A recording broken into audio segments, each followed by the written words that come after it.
In the year 1332, while King Philip VI of France was devising plans to reclaim the holy sites of Christendom, a German priest named Brocardus wrote a treatise offering the king his advice and guidance for such a crusade.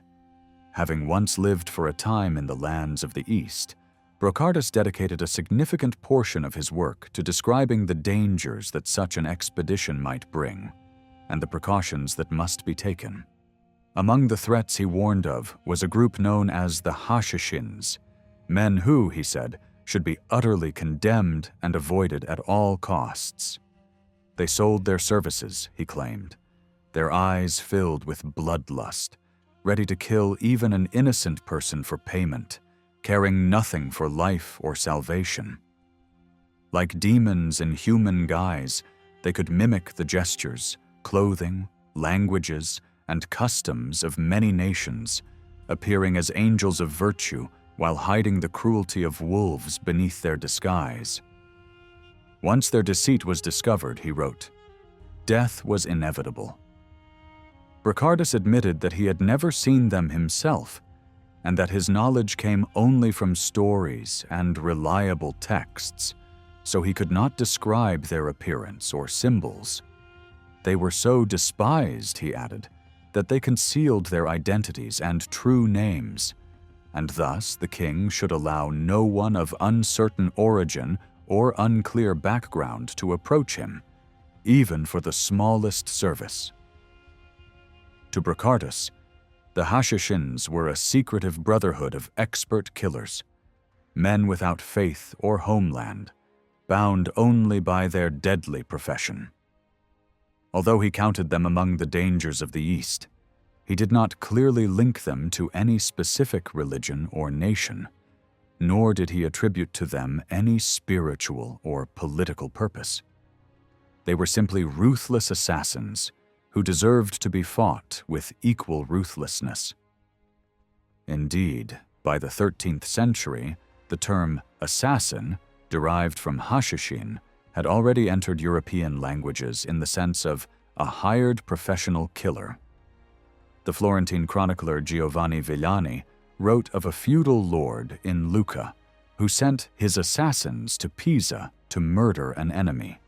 Around the same time, Dante used the expression perfidious assassin in his Inferno, and later commentators explained the term as one who kills another for money. Since then, assassin became a word shared by nearly all European tongues, describing one who, driven by fanaticism or greed, murders chosen victims in secrecy or betrayal. Originally, however, the term referred not simply to hired killers, but to a strange sect of Muslims in the Eastern Mediterranean, led by the mysterious figure known as the Old Man of the Mountain. Both Christian and Muslim chroniclers of the Crusades spoke of them with equal dread. One of the earliest accounts came from an envoy sent by Emperor Frederick Barbarossa to Egypt and Syria in 1175. He reported that in the mountains near Damascus, Antioch, and Aleppo lived a Saracen people known as Hashashins in their own tongue, the men of the mountains in Latin. They had no respect for law or faith, ate forbidden foods, and lived in fortified castles that were almost impossible to conquer. Their leader, feared by Muslim and Christian lords alike, was said to send his followers to murder anyone he chose by whatever means necessary. He trained young boys taken from peasant families, teaching them foreign languages and absolute obedience, convincing them that he alone held the key to paradise, and that death in his service would bring them eternal bliss. When their training was complete, each was given a golden dagger and sent forth to kill his appointed target. A few years later, the Archbishop of Tyre, William, added that these people controlled several fortresses and villages along the Syrian coast. They chose their leader not by birth, but by merit, and they obeyed him without question. When the leader ordered a death, his followers would carry out the command even at the cost of their own lives. Both Christians and Muslims, William wrote, called them Hashashins, though no one knew the origin of the name. By 1192, the Hashashins had claimed their first major crusader victim, Conrad of Montferrat, King of Jerusalem. His murder shocked the Latin world, and chroniclers wrote extensively about the terrifying sect, their strange faith, and their fearless devotion to their leader. The German historian Arnold of Lübeck recorded that the old man of the mountain had bewitched his followers to such an extent that they worshipped him as a god. Believing his promise of eternal paradise, they gladly leapt from cliffs at his command or set out to kill in his name, assured that their death would bring salvation. Before sending them on their missions, the old man gave them a drugged potion and visions of a magnificent garden filled with pleasures, convincing them that obedience would lead them there forever. European writers were fascinated not only by the assassins' cruelty, but also by their blind devotion. Troubadours even used them as metaphors for love and loyalty. "Compared to my devotion to you," wrote one poet to his beloved, "the obedience of a Hashashin to his master is nothing." Another lover declared himself, "Your Hashashin, ready to conquer paradise at your command." Yet in time, the word assassin came to signify murder more than loyalty. As the Crusaders stayed longer in the Levant, they learned more about the sect. Some even met its members in person. The Templars and Hospitallers eventually gained control over several of their castles and forced them to pay tribute. Chroniclers recorded encounters between Crusader kings and the old man of the mountain, who once offered to ally with the King of Jerusalem. In one legend, during a feast held in honor of Count Henry of Champagne, the old man ordered several of his men to leap from the castle walls to prove their obedience, and then told his guest that such men were at his disposal. Later, the English historian Matthew Paris wrote that in 1238, both Muslim rulers and the old man himself sent envoys to Europe seeking aid against the rising power of the Mongols. When King Louis IX of France led his crusade in 1250, he exchanged gifts with the leader of the sect, and one of his monks, Yves the Breton, even met with them to discuss matters of faith. By the 13th century, new first-hand reports began to appear from travelers who had visited Persia, the true homeland of the sect. One of the earliest was William of Rubruck, a Flemish friar sent by the French king to the court of the Mongol Khan. Passing through Iran, he recorded that the Hashashins lived in the mountains south of the Caspian Sea. At the Mongol court, he learned that Genghis Khan had once ordered a campaign to destroy them after discovering that assassins had been sent to kill him. William referred to them by a Persian term, meaning the heretics, a name used in Arabic for those who deviated from Orthodox Islam, particularly the Ismaili sect to which the Hashashins belonged.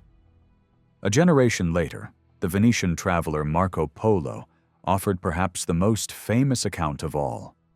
He described a valley between two mountains transformed by the leader, known as Aladdin, into an earthly paradise filled with gardens, flowing rivers of wine and honey, and pavilions decorated with dazzling art.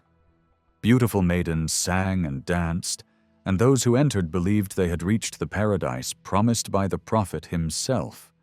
Only the chosen youths of the sect were allowed inside, after being drugged and transported there in their sleep.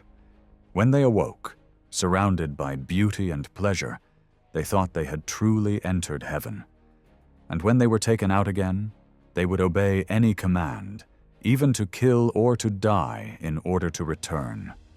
The elder whom our sources call the Master transformed his residence into a place of dazzling splendor and persuaded the rough mountain folk that he was a prophet anointed from on high. When he chose to dispatch a follower on a mission, he had the youth carried, drugged as before, not to the Garden of Delights, but back into the stark confines of the fortress. Roused from that intoxicated dream, the young man suddenly found himself before the master.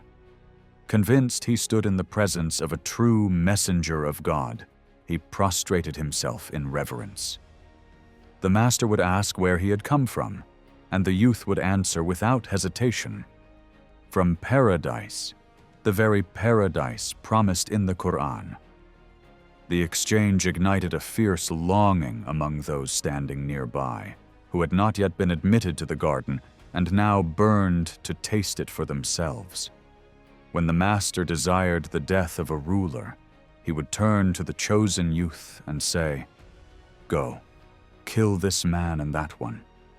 On your return, my angels will carry you to paradise, and if you fall, I will send them to bring you there." Convinced he possessed the key to the bliss he yearned to recover, the youth raced to his task. In this way, all whom the master marked for death found eager hands ready to strike. The fear that flowed from such power bent princes to his favor and restrained them from deeds that might provoke him. It should be added that the master maintained lieutenants who operated in the same fashion. One was active in Damascus, another in Kurdistan. Persian Ismailis referred to these men as disciples and to their leader simply as the sheikh, but Marco Polo, or the compiler of his travels, cast the tale in terms already familiar to Europe. In truth, the people he described were not Persians but Syrians. Arabic and Persian writers long ago made this clear. Hashishi was a local label applied specifically to the Syrian branch of the Ismailis and was not used for their communities in Iran or elsewhere. The title Old Man of the Mountain likewise arose in Syria. Within their own circles, a leader might be called elder, father, sheikh in Arabic, or pir in Persian, ordinary honorifics of respect. Yet the exact phrase, "Old Man of the Mountain," does not appear in contemporary Arabic texts. It seems to have circulated chiefly in the Levant, and likely among crusaders. These images of celestial gardens, of devotees rushing headlong to death, of masters of disguise and silent murder, lodged deeply in Europe's imagination.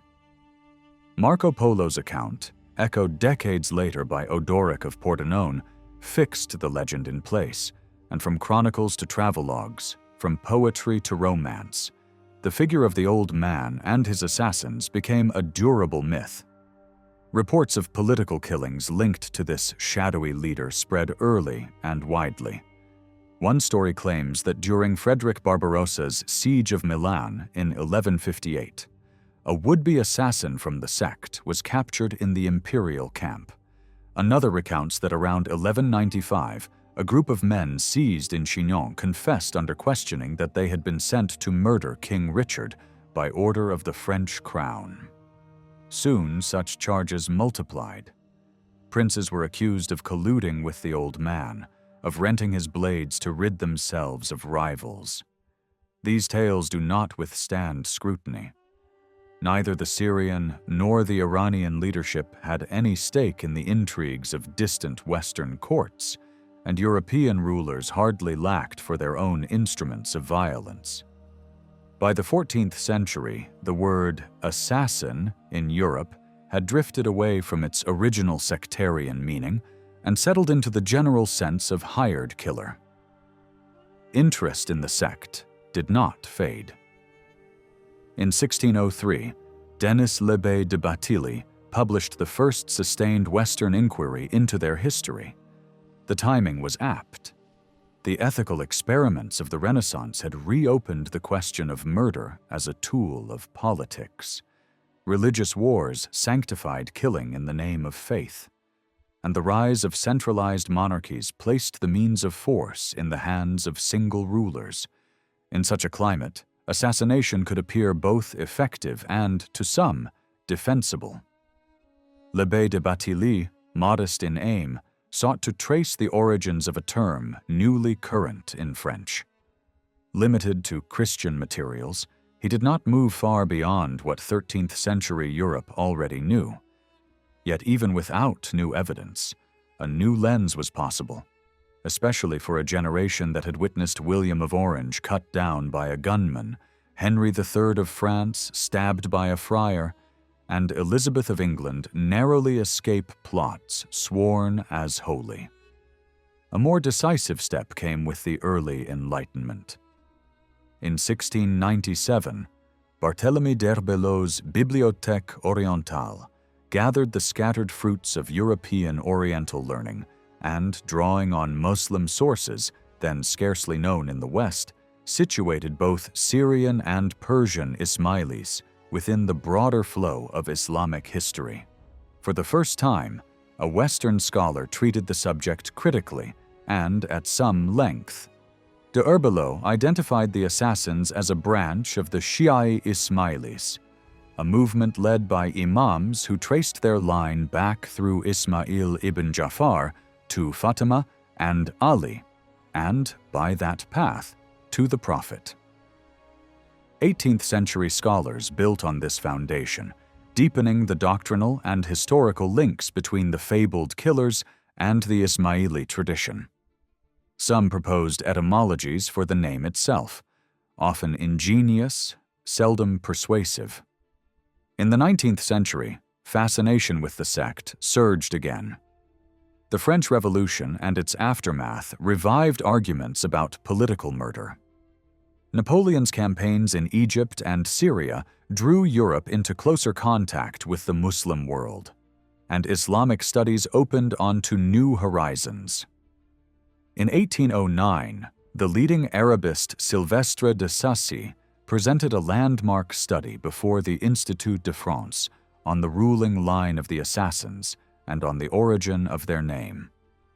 Refusing to rely on the handful of Eastern sources previous writers had used, he mined the rich Arabic manuscript collections in Paris, including Crusader-era chronicles then unknown in the West.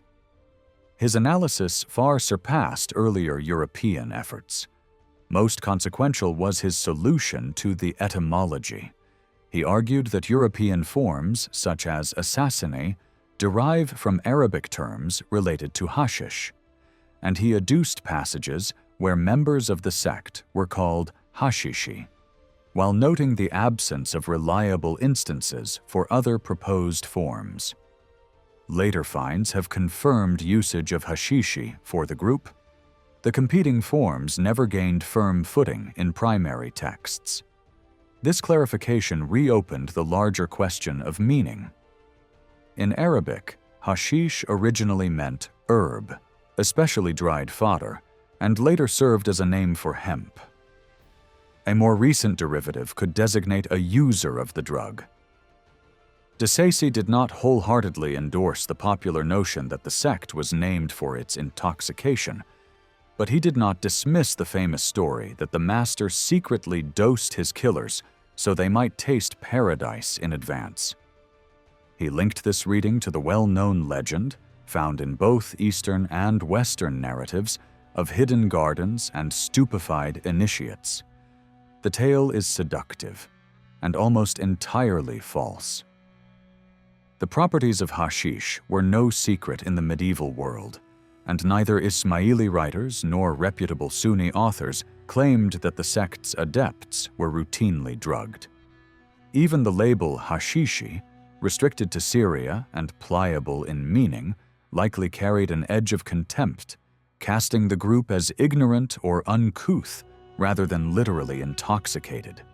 For Western observers, such stories offered a ready explanation for conduct that otherwise defied their categories. De Sacy's work opened the way for broader research. The most widely read sequel appeared in 1818, Joseph von Hammer's History of the Assassins. Despite its use of Eastern sources, the book was less a sober history than a cautionary tract against secret societies and the abuse of religion.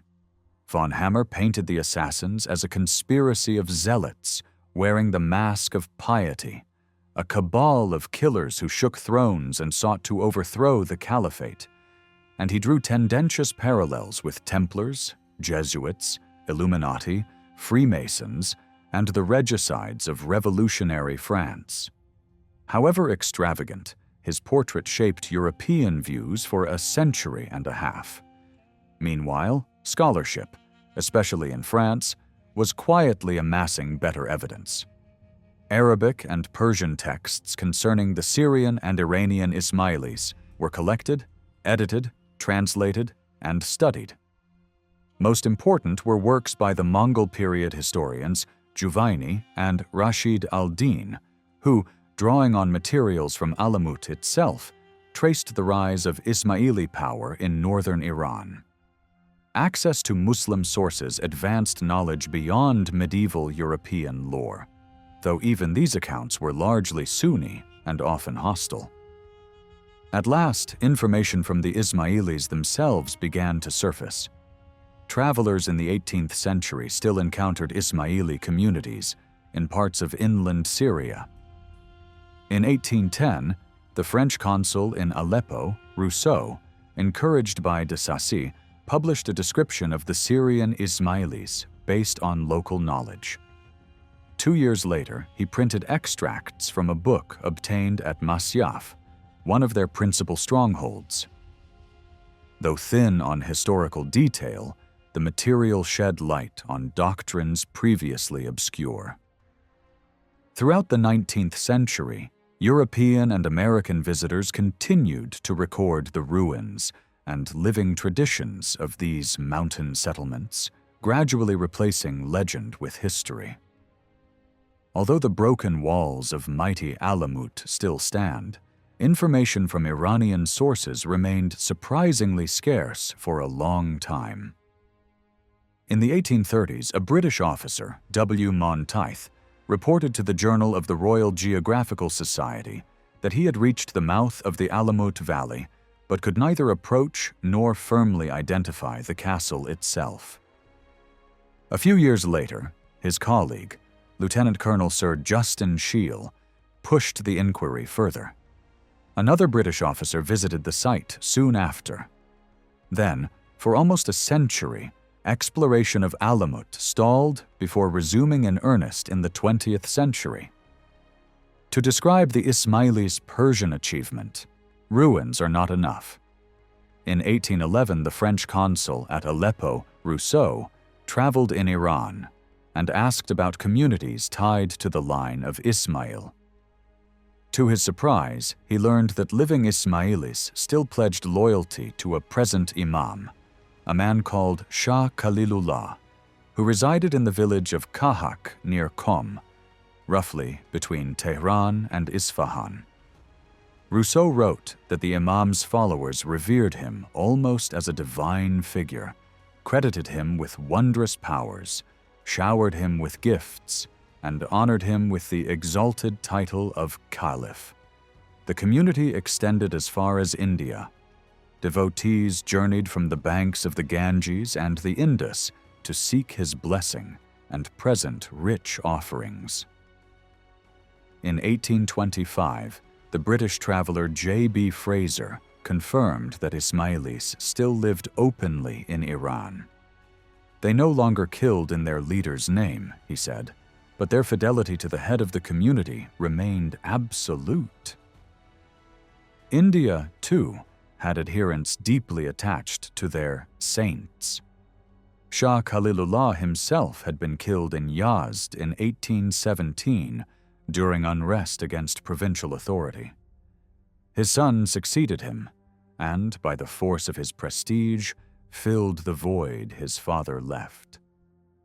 A very different kind of testimony surfaced in Bombay in December 1850 when the colonial courts heard a sensational murder case. 4 men from a Muslim trading community known as the Khojas were ambushed and killed in daylight. 19 were put on trial, and 4 were condemned to death. Both victims and assailants were Khojas, a group tens of thousands strong across western India, known for commerce and for ties of religious obligation to a leader in Iran. The violence was the culmination of more than 20 years of internal dispute. In 1827, a faction of Khojas stopped remitting the traditional payments to their spiritual chief, the successor of Shah Khalilullah. In 1818, the Persian monarch had granted that family authority in the districts of Mahalat and Qom and recognized their head with the title Aga Khan, a designation that thereafter attached to the line.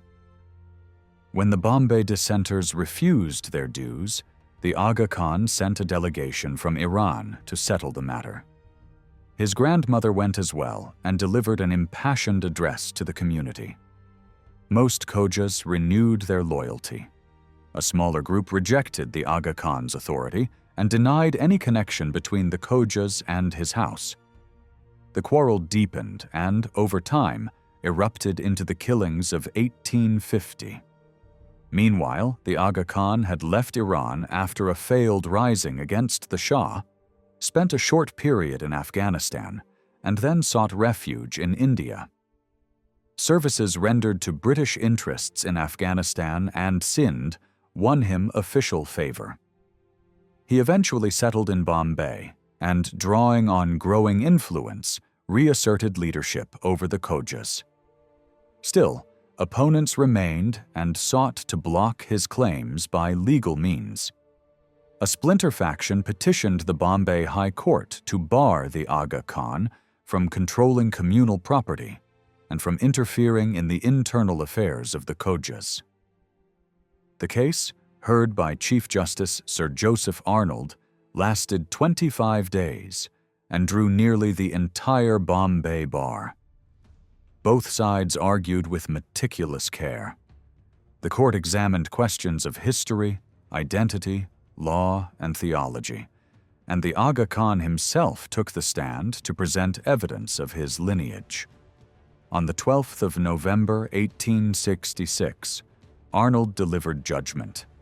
The Bombay Khojas form part of the larger Indian Khoja body, which belongs to the Shi'i branch known as the Ismailis. Their forebears, originally Hindu, embraced the faith taught by an Ismaili missionary from Iran some 4 centuries earlier, and from that time to the present, remained spiritually subject to the line of Ismaili imams, the latest of whom is the Aga Khan. Those imams, the ruling house of Alamut, included claimants who traced their bloodline through the Fatimid Caliphate to the Prophet via his family. In medieval times, their followers were widely known as the Assassins. Arnold's decision, grounded in extensive documentation, formally affirmed that the Khojas were descendants of the Ismailis, and that the Aga Khan, as heir to the Alamut imams, was their spiritual head. The first systematic description of the Khojas would appear later in the century in the Gazetteer of the Bombay Presidency. The ruling also drew attention to other Ismaili communities around the world that did not recognize the Aga Khan. These groups tended to be small, remote, and intensely private, guarding their traditions and writings with great care. Even so, some manuscripts reached scholars. At first, Syria, long the obvious starting point for Western inquiries, was the main conduit. Soon, texts began to surface from other regions. In 1903, an Italian merchant, Caprotti, brought to Milan a cache of around 60 Arabic manuscripts from Yemen, the first of several collections placed in the Ambrosiana Library. Scholars discovered within them doctrinal works written by Ismailis still living in parts of South Arabia, some with passages set in cipher.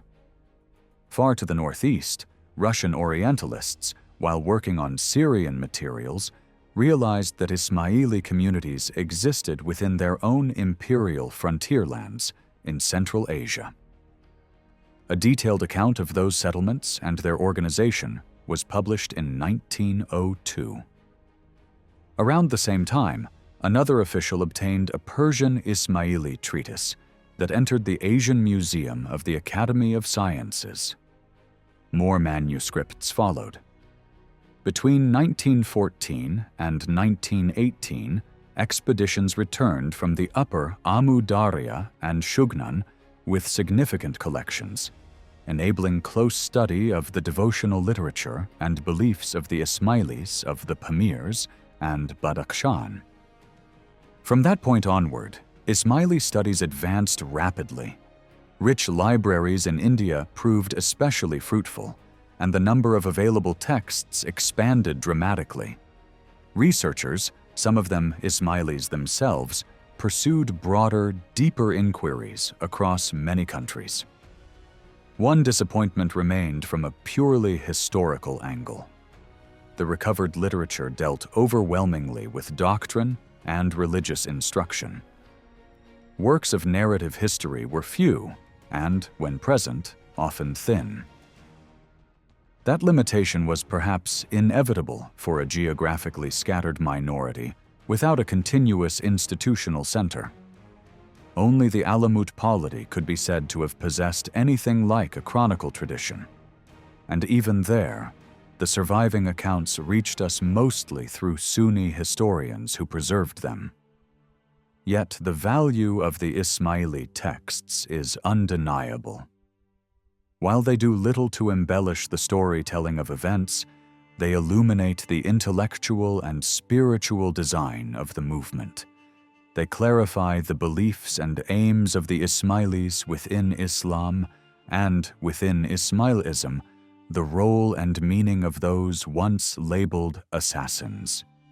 The picture that emerges differs sharply from the lurid fantasies that medieval travelers brought back from the East and from the hostile caricatures drawn by 19th-century polemicists who relied on orthodox Sunni writings more interested in condemnation than understanding. The Ismailis were neither a narcotized band of terrorists forged by a single trickster, nor merely a guild of virtuoso killers. The sensational myths may have faded, but serious interest has not. With each manuscript recovered and every archive opened, the historical Ismailis step out from legend into clearer light. Islam faced its first great shock with the death of the Prophet Muhammad in 632. He never claimed anything more than mortal status, a messenger entrusted with conveying God's word without divine powers or immortality. Yet he left no explicit instruction about who should lead the community or the emerging Muslim state after him. With no precedent other than the imperfect political habits of pre-Islamic Arabia, debate and tension flared until a consensus, almost accidental in its formation, settled on Abu Bakr, one of the most respected early Muslims, as the Prophet's successor. From that choice, the long-lived institution of the Caliphate began. From the beginning, however, a faction argued that succession by right belonged not to Abu Bakr or his successors, but to Ali, the Prophet's cousin and son-in-law. Their case combined merit and lineage, Ali's personal qualities and his membership in the Prophet's household. Known first as the Party of Ali and later simply as the Shia, this group would plant the seeds of Islam's most enduring religious dispute. At the outset, the Shia were less a distinct confession than a political camp backing one claimant to legitimate rule. But both their following and their doctrines soon changed shape. Many believers came to see the Muslim polity as having drifted badly from the ideals of the Prophet and the first companions. What should have been a just community felt, to them, like an empire ruled by a privileged and worldly elite. For those who thought this way, recovering Islam's true message required a return to leadership by the Prophet's family. In 656, Ali became the fourth caliph after rebels killed the third, Uthman. His rule was brief and marred by civil war. In 661, Ali himself was assassinated, and the caliphate passed to Muawiyah, and for almost a century to his Umayyad line. Yet loyalty to the Prophet's descendants did not die with Ali. Communities across the Muslim world continued to revere his house as the rightful guide. Their hopes and claims took on a religious, indeed messianic, tone. In the classic Islamic understanding, religion and governance are not sharply divided spheres. Law, authority, and public order rest on a sacred foundation. Political loyalties are expressed as religious duties, and theological disputes nearly always imply political positions. Any movement that challenged the reigning order and proposed an alternative inevitably framed its program as a theology and its organization as a party. During Islam's first century, discontent surfaced repeatedly in factional struggles and revolts. Rapid expansion by conversion brought into the community masses of new Muslims who carried with them memories and expectations from Christian, Jewish, and Persian worlds unfamiliar to Arab elites. These converts were neither Arab nor aristocratic, and they felt the sting of social and economic inequality. Pious Arabs, too, recoiled from the worldliness and abuses of rulers. The spoils of conquest deepened disparities, and many looked for redress. From older religious cultures, they also brought a strong legitimist impulse, belief in sacred lineages and a promised deliverer, which now fused with hopes for justice under the Prophet's family. Two early crises proved decisive for the Shia's evolution. The first came at Karbala in 680, when Hussein, the son of Ali and Fatima, confronted Umayyad forces. Hussein, his kin, and his companions were slaughtered. Only his ailing son, Ali Zayn al-Abidin, survived. The tragedy became a wellspring of grief, repentance, and ritual memory that still shapes Shia devotion. The second turning point spanned the late 7th and early 8th centuries. In 685, the Kufan leader Mukhtar rallied support for Muhammad ibn al-Hanafiyyah, a son of Ali, proclaiming him the true imam. After Mukhtar's defeat, some followers insisted the imamate passed to the son of Ibn al-Hanafiyyah. Others claimed he had not died at all but withdrawn to Mount Radwa, destined to return at God's command to establish justice. They hailed him as the Mahdi, the rightly guided one. From such episodes grew a pattern of religiously charged, revolutionary movements. Two figures often stood at their center: a divinely guided leader, sometimes the Mahdi, who would overthrow injustice, and the Da'i, the summoner who preached the message, organized disciples, and led them toward victory or martyrdom. In the mid-8th century, one such movement toppled the Umayyads and installed the Abbasids, kin of the Prophet, through a different branch. Yet, almost at once, the new caliphs distanced themselves from their allies, choosing orthodoxy and stability over upheaval. Hopes curdled into frustration, and new radical and messianic groups emerged. Early Shia leadership and doctrine were fluid. Charismatic contenders multiplied, some noble, some spurious, dressing the figure of the expected savior in ever-new garments.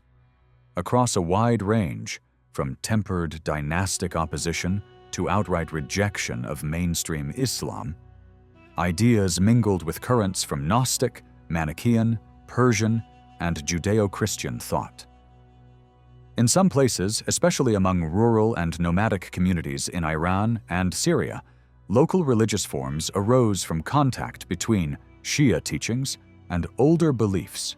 A persistent theme in certain circles was the cult of saintly figures, imams and their missionaries, who were credited with miraculous powers, sometimes with notions of transmigration of souls, the exaltation of leaders to divine rank, or antinomian license.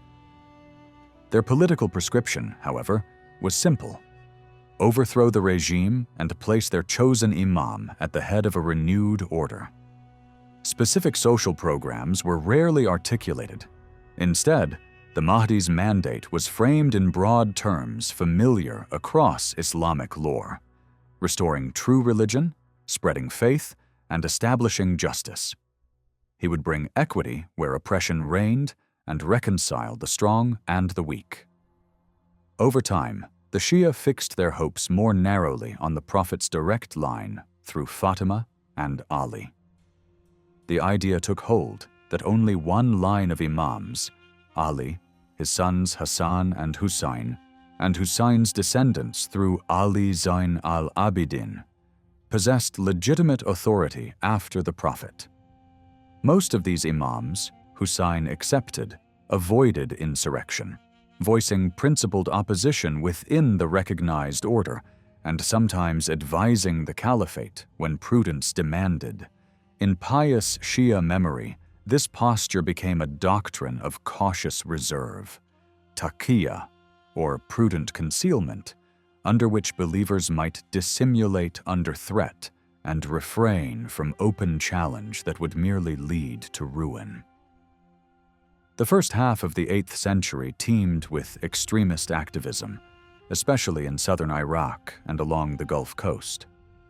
Numerous sects and leaders appeared, affiliations shifted easily, and the sources list many preachers, some of whom led uprisings and died on the scaffold.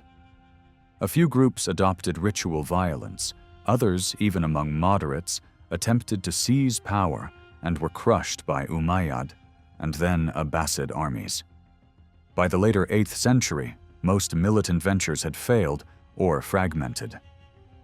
A watershed came with the death of Jafar al-Sadiq, the 6th Imam, in 765. His eldest son, Ismail, was disinherited, perhaps for reasons tied to radical circles, and the majority recognized a younger son, Musa al-Kazim, as the 7th Imam. The line continued through Musa to a 12th Imam, who disappeared around 873. For the mainstream 12 Imam Shia, he is the hidden Imam, the awaited Mahdi. This branch, relatively close to Sunni doctrine apart from several core points, later became, starting in the 16th century, the official confession of Iran. Another body followed Ismail and his descendants and became known as the Ismailis. For a long time, they operated in secrecy, but they built a disciplined movement that proved more cohesive and intellectually ambitious than many rivals. Learned theologians developed a structured religious philosophy on a Neoplatonic foundation. A rich literature, long hidden, revealed its sophistication. Devout minds found in it deep reverence for scripture and law. Speculative minds found a metaphysical vision of the cosmos. Seekers found a path of inner illumination through the sufferings of the imams and the sacrifices of their followers. For the discontented, the Ismaili network offered an organized, far-reaching opposition that promised, at least in hope, a just society under the Imam, heir to the Prophet and God's chosen guide.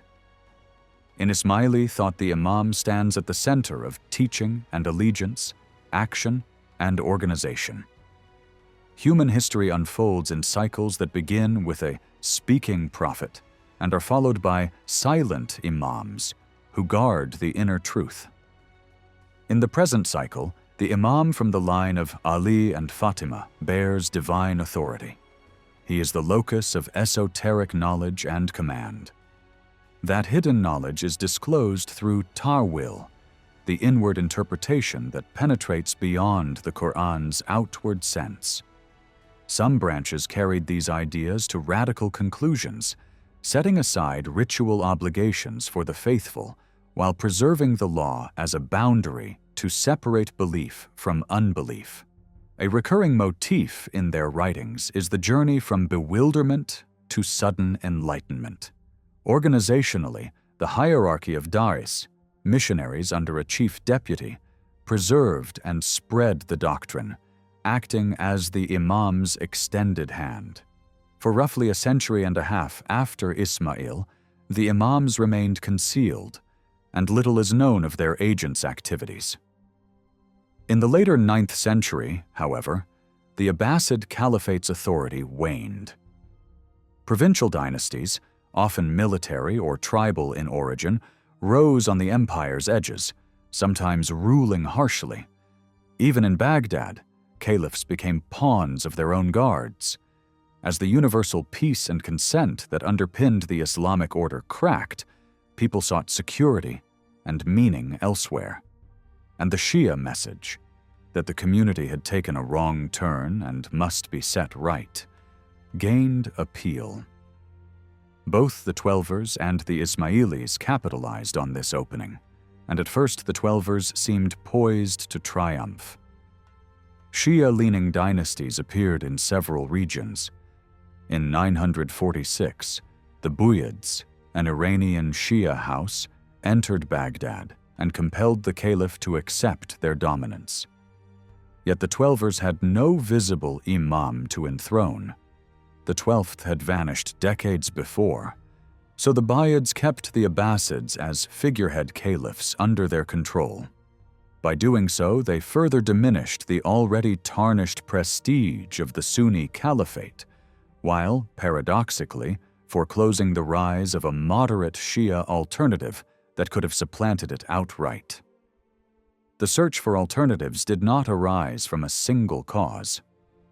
In the 8th and 9th centuries, sweeping social and economic shifts pushed wealth and power into the hands of a minority, while most people were left with hardship and disappointment. In the countryside, great estates swelled behind fiscal privileges as smallholders beside them slipped into poverty. In towns, growth in trade and craft industries produced a restless laboring class and drew streams of uprooted, destitute migrants into floating communities on the margins. Dazzling luxury stood in stark relief against nearby suffering. Orthodox religion, with its strict rules and distant transcendence, and with its leaders' cautious accommodation to the status quo, offered little comfort to the poor, the displaced, and the unhappy. Intellectual life felt barren in its own way. Islamic thought, nourished by many sources, had grown ever more intricate and technical, while the encounter between revelation, Greek science and philosophy, Persian reasoning, and the iron facts of history generated urgent problems that the usual answers no longer seemed to resolve. Confidence in inherited explanations faltered. The broad religious, philosophical, political, and social consensus of Islam was cracking, and the moment seemed to demand a new principle of unity and authority that could rescue the faith from disarray. The great strength of the Ismailis was precisely their ability to meet that need. They proposed a renewed world order under the guidance of the Imam. The summons of their missionaries and the practical help they extended gave both pious and discontented people a sense of trust and reassurance. Their analysis drew in philosophers and theologians, as well as poets and scholars. Although later hostility led to the destruction of much Ismaili writing in major centers, their influence lingers in well-known works, and traces can be found across Arabic and Persian classics. A famous 10th century encyclopedia, the Epistles of the Brethren of Purity, engages deeply with Ismaili ideas and left an imprint from Iran to Al-Andalus. Ismaili emissaries naturally found a receptive field in places where older strands of militant Shi'ism or local heterodoxies had laid foundations: southern Iraq, the Gulf littoral, and parts of Iran. By the late 9th century, the Sarmatians, whose precise relationship to the Ismailis remains debated, seized control in eastern Arabia and maintained a kind of republic for more than a century, using it as a base for military and ideological struggle against the caliphate. Though their attempts to take power in Syria during the 10th century failed, the movements of that era show how early and how widely Ismaili currents could speak to popular audiences. The most dramatic Ismaili breakthrough came elsewhere. A mission to Yemen won large numbers of converts and created a durable political base. Other missions followed to India and North Africa with similar success. By 909, the movement had grown so confident that the hidden imam emerged, and taking the title of Mahdi, proclaimed a rival caliphate in the Maghrib. Thus began the Fatimid dynasty, named to signal descent from the Prophet's daughter, Fatima. For the first 50 years, the Fatimid caliphs ruled mainly in the west, across North Africa and Sicily. Their ultimate aim, however, was to unseat the Sunni Abbasids and lead the whole Islamic world, so their eyes turned eastward to the heartlands of Islam. Ismaili agents and preachers operated everywhere under Sunni rule, and Fatimid armies in Tunisia prepared the crossing into Egypt as the first step towards the Eastern Empire they envisioned. In 969, they achieved that step cleanly, marched up the Nile, pressed through Sinai into Palestine, and advanced as far as southern Syria. Near Old Fustat, they built a new capital, Cairo, and raised Al-Azhar, both mosque and academy, to anchor their faith. The Caliph Al-Mu'iz relocated from Tunisia to this new seat, where his heirs would reign for 2 centuries. The challenge to the old order had never been so formidable or so well-resourced. At its height, the Fatimid Empire held Egypt, Syria, all of North Africa, Sicily, the Red Sea coasts of Africa, and much of Arabia, including Mecca and Medina. Beyond these lands, the Fatimid Caliph exercised influence through an immense network of loyalists living under Sunni rulers. Cairo's renowned institutions formed and dispatched new generations of missionaries. Seekers from Iran and Central Asia traveled to Egypt, embraced the message, and returned as powerful advocates. Among them, the poet-philosopher Nasir-i-Khusraw, converted during a visit in 1046, left a lasting mark upon the eastern lands. The Sunni response was hesitant at first. Security measures were tightened against the missionaries, and in 1011, Baghdad issued a clumsy proclamation denying the Fatimids' lineage. Yet despite Fatimid strength and their multi-dimensional campaign, military, religious, and economic, they failed to depose the Abbasids. The caliphate in Baghdad survived, Sunni Islam recovered its footing, and the Fatimids gradually lost their empire, their authority, and their mass support. Part of the reason lay in transformations further east. The arrival of Turkic powers in Southwest Asia checked fragmentation and restored a measure of order in Sunni territories. Recently converted and fiercely loyal to Islam, these conquerors cast themselves as guardians of the Caliph and the religious establishment, vowing to defend the faith from enemies within and without. Their discipline and military prowess blunted 2 great threats at once: the Fatimid challenge and the European Crusades. Paradoxically, those very pressures, sectarian rivalry and foreign invasion, helped galvanize a Sunni revival, while scholars, mystics, and devout laypeople preserved much of the tradition's intellectual and spiritual energy. Out of the crisis came fresh analyses robust enough to answer the Ismaili appeal both to reason and to the heart. While Sunni adversaries consolidated political, military, and religious power, the Fatimid project weakened under disputes of doctrine and setbacks in governance. Some of the earliest and most serious internal conflicts sprang from the very successes of rule.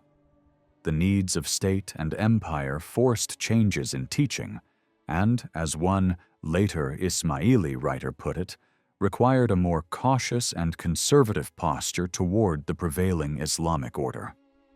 From the start, radicals and conservatives had argued over whether to veil the movement's mysteries or unveil them, and as groups of followers withdrew their allegiance, the caliphs faced factionalism and even armed dissent. Disputes among senior missionaries and early schisms traced back to the dynasty's North African beginnings. The fourth caliph, al-Mu'izz, had to fight the Kananiya, former allies who turned on the Fatimids during the conquest of Egypt. Later they faded from view, but other divisions arose when the sixth caliph, al-Hakim, vanished in 1021. Some devotees proclaimed him a divine figure who had gone into occultation and refused to recognize his heir, forming communities that survived in the mountains of today's Syria, Lebanon, and Israel. Their early leaders included an emissary from Central Asia named Muhammad ibn Ismail al-Darazi, whose followers became known as the Druze. Under al-Mustansir, 1036 to 1094, the Fatimid state reached its summit and then plunged into rapid decline, and after his death, the movement was torn beyond repair by factional strife. In principle, the caliph stood above the three great arms of government: bureaucracy, religious hierarchy, and army. In practice, from al-Hakim's time onward, the military gained the upper hand. A run of reverses and crises in the 11th century hastened the shift, and in 1074, the governor of Acre, Badr al-Jamali, entered Egypt at the head of his troops and took control. Invested with sweeping civil, religious, and military authority, he became the real master of the state, and after him other soldier rulers held the reins. As in Baghdad, where Abbasid caliphs were puppets of their guards, the Fatimid throne became a facade for military dictators. For a dynasty that had aspired to guide the entire Islamic world, it was a bitter collapse that shook Ismaili faith and hopes.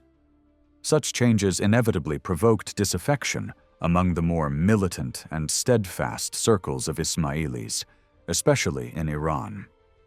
When Badr al-Jamali's son succeeded him in 1094, the course held steady. A few months later, al-Mustansir died, and the strong man had to choose a successor. On one side stood Nizar, the eldest and designated heir, recognized by leading Ismaili figures.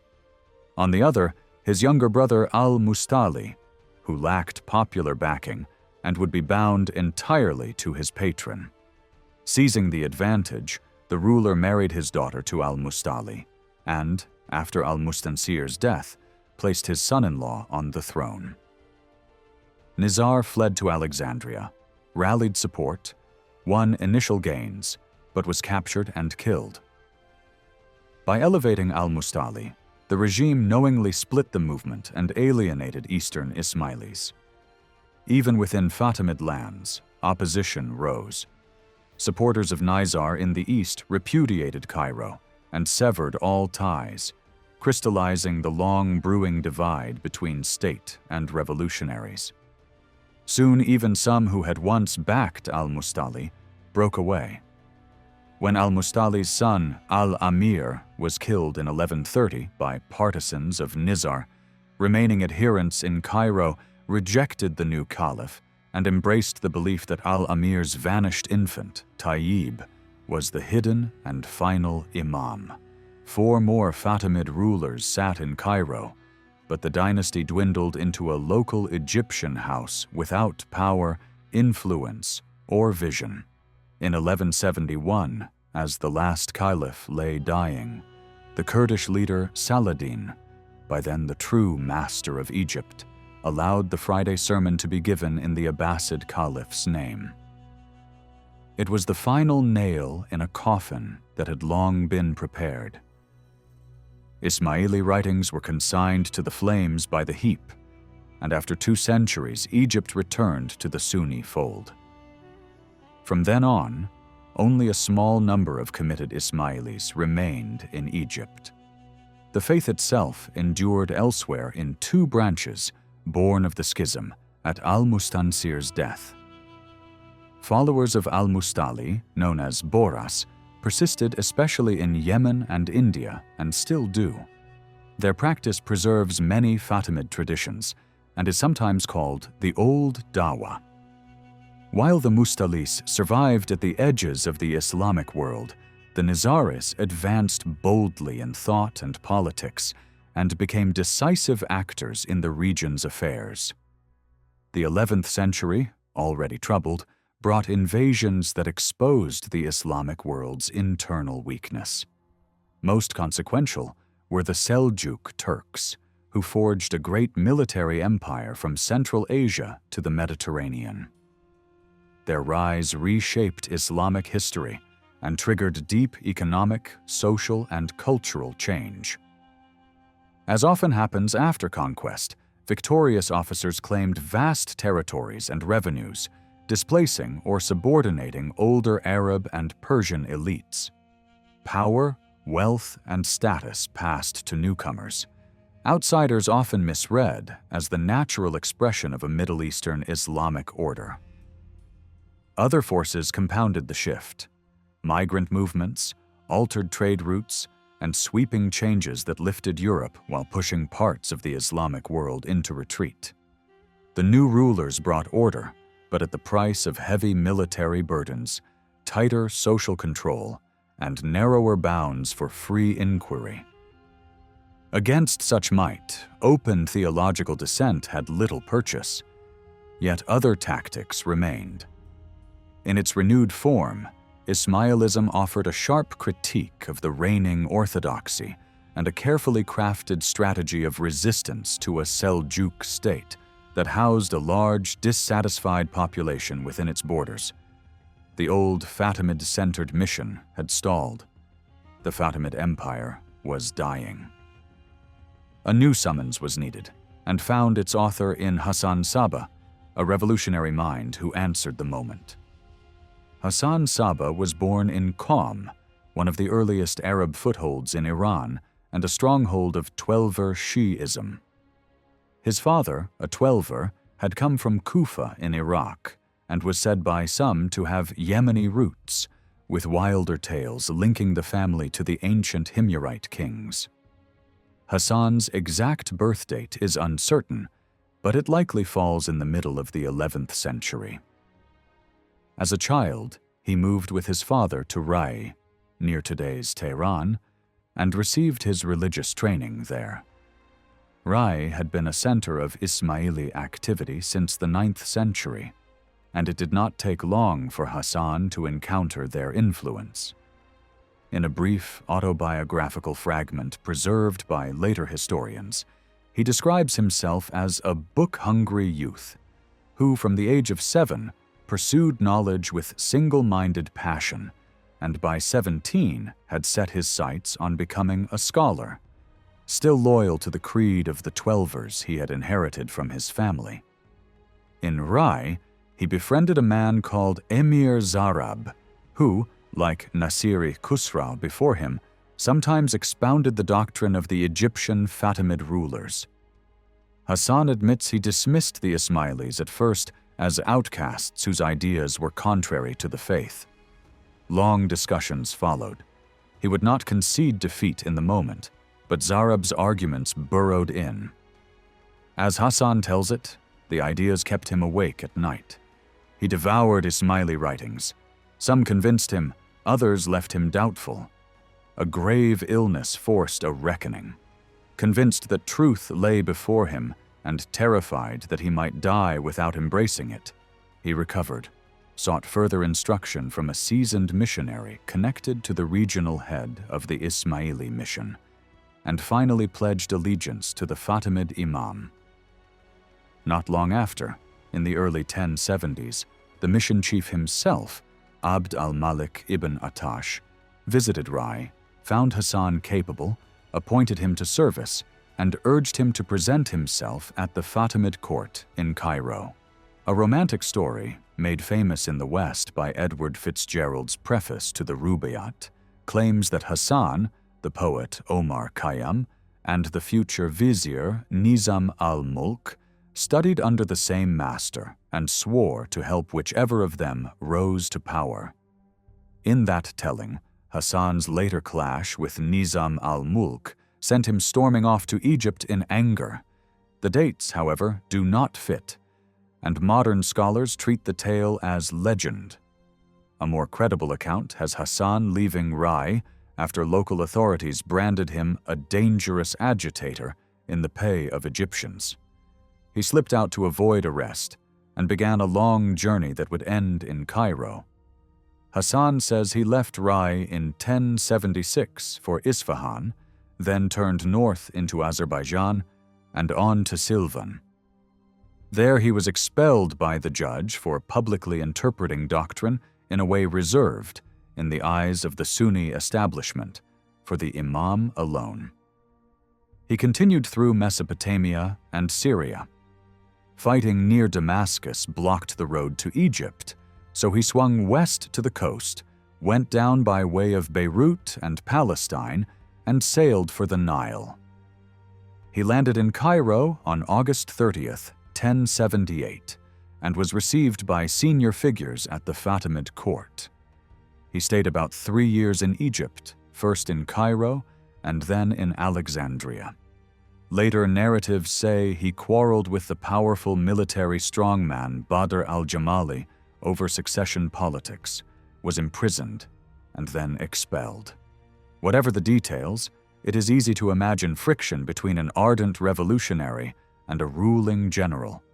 Put aboard a Frankish ship bound for the Maghrib, Hasan survived a wreck, made it back to Syria, and gradually worked his way east. He reached Isfahan in June 1081 and then spent the better part of 9 years crisscrossing Iran for the mission. From Isfahan, he ranged through Kerman and Yazd, preaching and recruiting. He paused in Khuzestan, then turned his attention north to the Caspian provinces of Gilan and Mazandaran, especially the mountain country known as Dailam. The great northern escarpment cuts this region off from the Iranian plateau. Its people had a reputation for toughness, independence, and warlike pride. Earlier empires had failed to tame them, and even the Sasanians built frontier defenses against Dailamite raids. Eventually, they embraced Islam, not by force of arms but through persuasion, and then stamped the faith with their own political and religious character. In the 10th century, Dailamites under the Buyids dominated much of Iran and Iraq, and even supervised the Abbasid caliphs. The Seljuk rise ended that order and placed Dailam under closer restraint. Hasan found ready listeners in the north, where Shi'ism had deep roots and Ismaili preaching already carried weight. His intensity impressed the mountain folk of Dailam and Mazandaran. Avoiding cities, he followed the desert routes from Khuzestan toward the Caspian and based himself for 3 years at Damgan. From there, he sent missionaries into the highlands and led expeditions himself. When word of his progress reached the vizier, the authorities tried to seize him. They failed. Skirting Rai, he slipped along the mountain paths to Qazvin, looking not only for converts but for a secure base. No hidden room in a town where the Sultan's men could harry him, but a remote, strongly fortified eyrie from which to wage a quiet war against Seljuk power. He found it in Alamut, a fortress perched on a dramatic rock above a fertile valley in the central Alborz. The stronghold rises roughly 100 meters from its rocky base and sits around 2,000 meters above the sea, reached only by a steep, twisting path along a narrow gorge cut by the Alamut River. A local tale says a Dalamite ruler loosed a hunting eagle that alighted on the rock. Recognizing its strategic value, he built a citadel there and gave it a name meaning the eagle's instruction, later rendered more loosely as Eagle's Nest. Rebuilt in the 9th century by an Alid ruler, Alamut belonged, when Hasan arrived, to another Alid prince named Mahdi. The capture was executed with patience and care. Hasan had already seeded the surrounding villages with agents. One of his men gained influence in the garrison, coaxed some defenders over to the new creed, and quietly ushered the holdouts outside the walls. When the gates were shut, he declared the fortress no longer the Sultan's. After protracted dealings, he let the expelled men back in, and they submitted to the new order. Hasan moved from Qazvin to lie low near the site, then slipped inside the fortress on September 4th, 1090. For a time, he kept his identity concealed, but he was soon recognized. The former lord realized he had been outmaneuvered. Hasan allowed him to depart, and Persian chroniclers tell a tidy story of a promissory note for 3,000 dinars handed over as the price of the castle. From then until his death, Hasan treated Alamut as his sovereign seat. He is said to have spent the remaining 35 years without descending the rocks, leaving his house only twice, living austerely, reading, writing doctrine, and directing affairs with an ascetic's restraint. His first tasks were clear: win adherents and secure more fortresses. He dispatched missionaries and scouts in every direction. The obvious first objective was Rudbar, the district across the Shah Rud, whose secluded valleys had little urban structure and no strong central authority. Villagers depended on a network of petty lords in scattered keeps. Ismailis found allies not only among peasants, but within this local gentry. Over time, they took strong points by persuasion, where force had failed, and wherever a strategic crag beckoned, they raised new walls. One major success was the seizure of Lamassar in 1096 or 1102. The assault force was led by Kia Buzurg Umid, who would command for 2 decades. The fortress stood on a rounded height above the Shah Rud and projected Ismaili power across Rudbar. Far to the southeast lay Kuistan, a harsh mountainous realm near today's Iranian-Afghan frontier. Its people clustered around isolated oases ringed by a vast salt desert. Long a bastion of Zoroastrianism and later a refuge for Shia and other sectarian movements, it became fertile ground for the new call. Around 1091 or 1092, Hasan sent a native of Kuistan, the capable missionary Hussein Kaini, to organize the province. The summons spread quickly. Resentment of Seljuk rule was raw, and when a local commander tried to force a prominent family to surrender a daughter, her father turned to the Ismailis. In Kuistan, the movement outgrew covert work and isolated castle-taking and became a broad rising against foreign military dominance. Ismailis openly seized towns such as Zauzan, Qain, Tabas, and Tun, and in eastern Kuistan, as in Rudbar, they fashioned a regional state.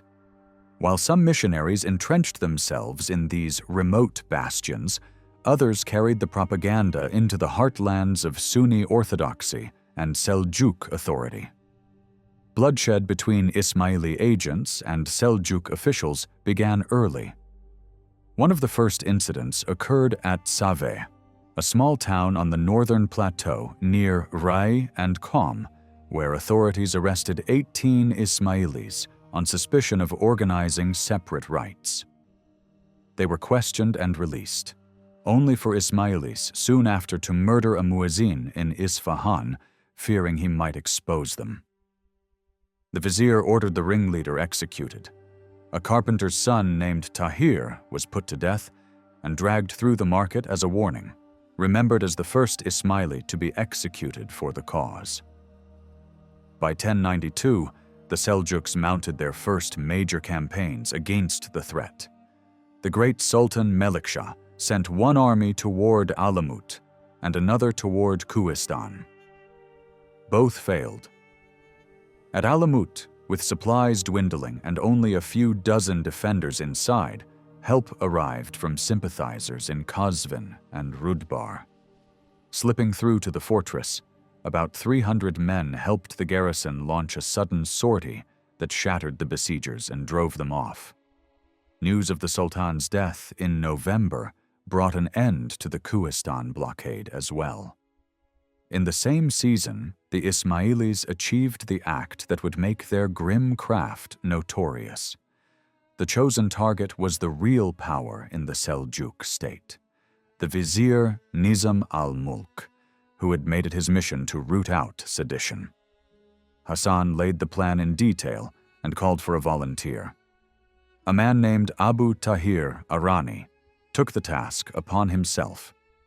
On a Friday night in mid-October 1092, disguised in a Sufi's cloak, he approached the vizier's litter near Nihavand and struck.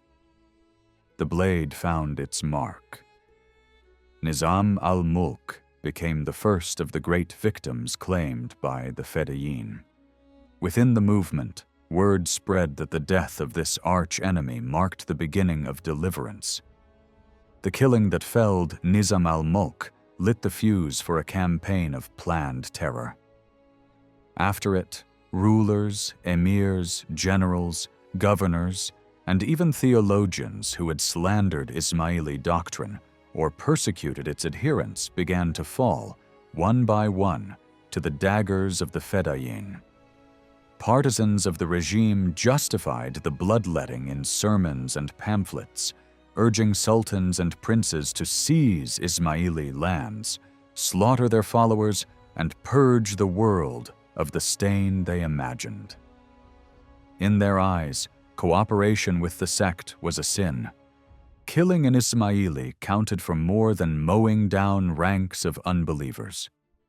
To their enemies, the assassins were fanatics and puppets in a criminal plot against faith and community.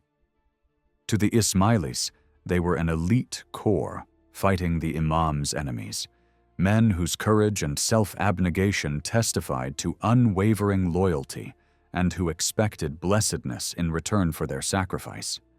The very word fedai, roughly devotee, is theirs, and an Alamut-era poem celebrates the Fedayeen for their bravery, constancy, and indifference to self.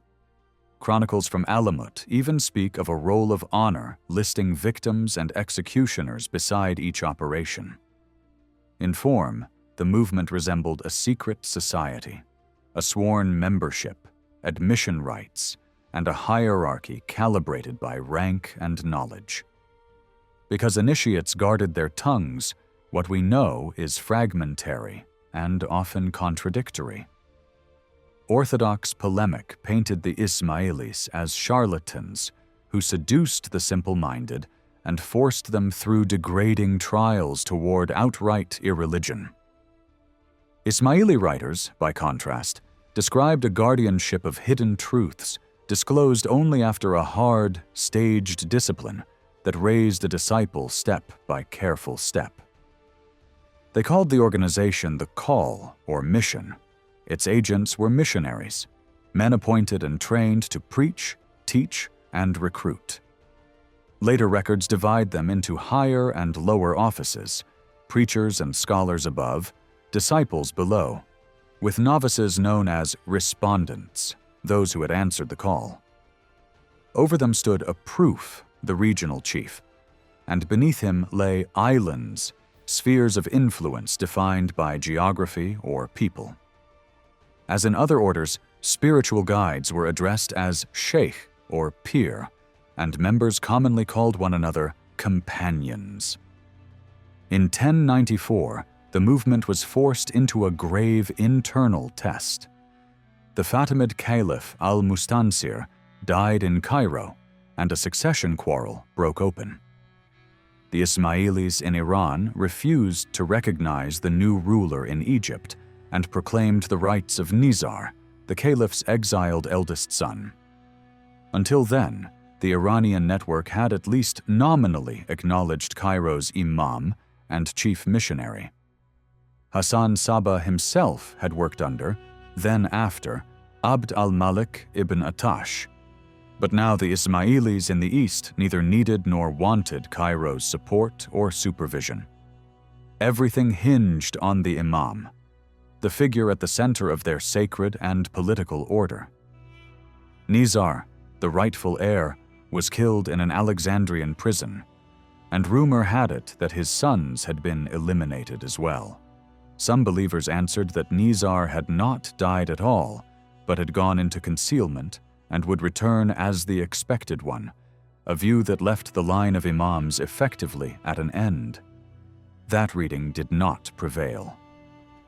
Later, Nizari teaching held that the imamate passed to a grandson of Nizar, secretly reared at Alamut.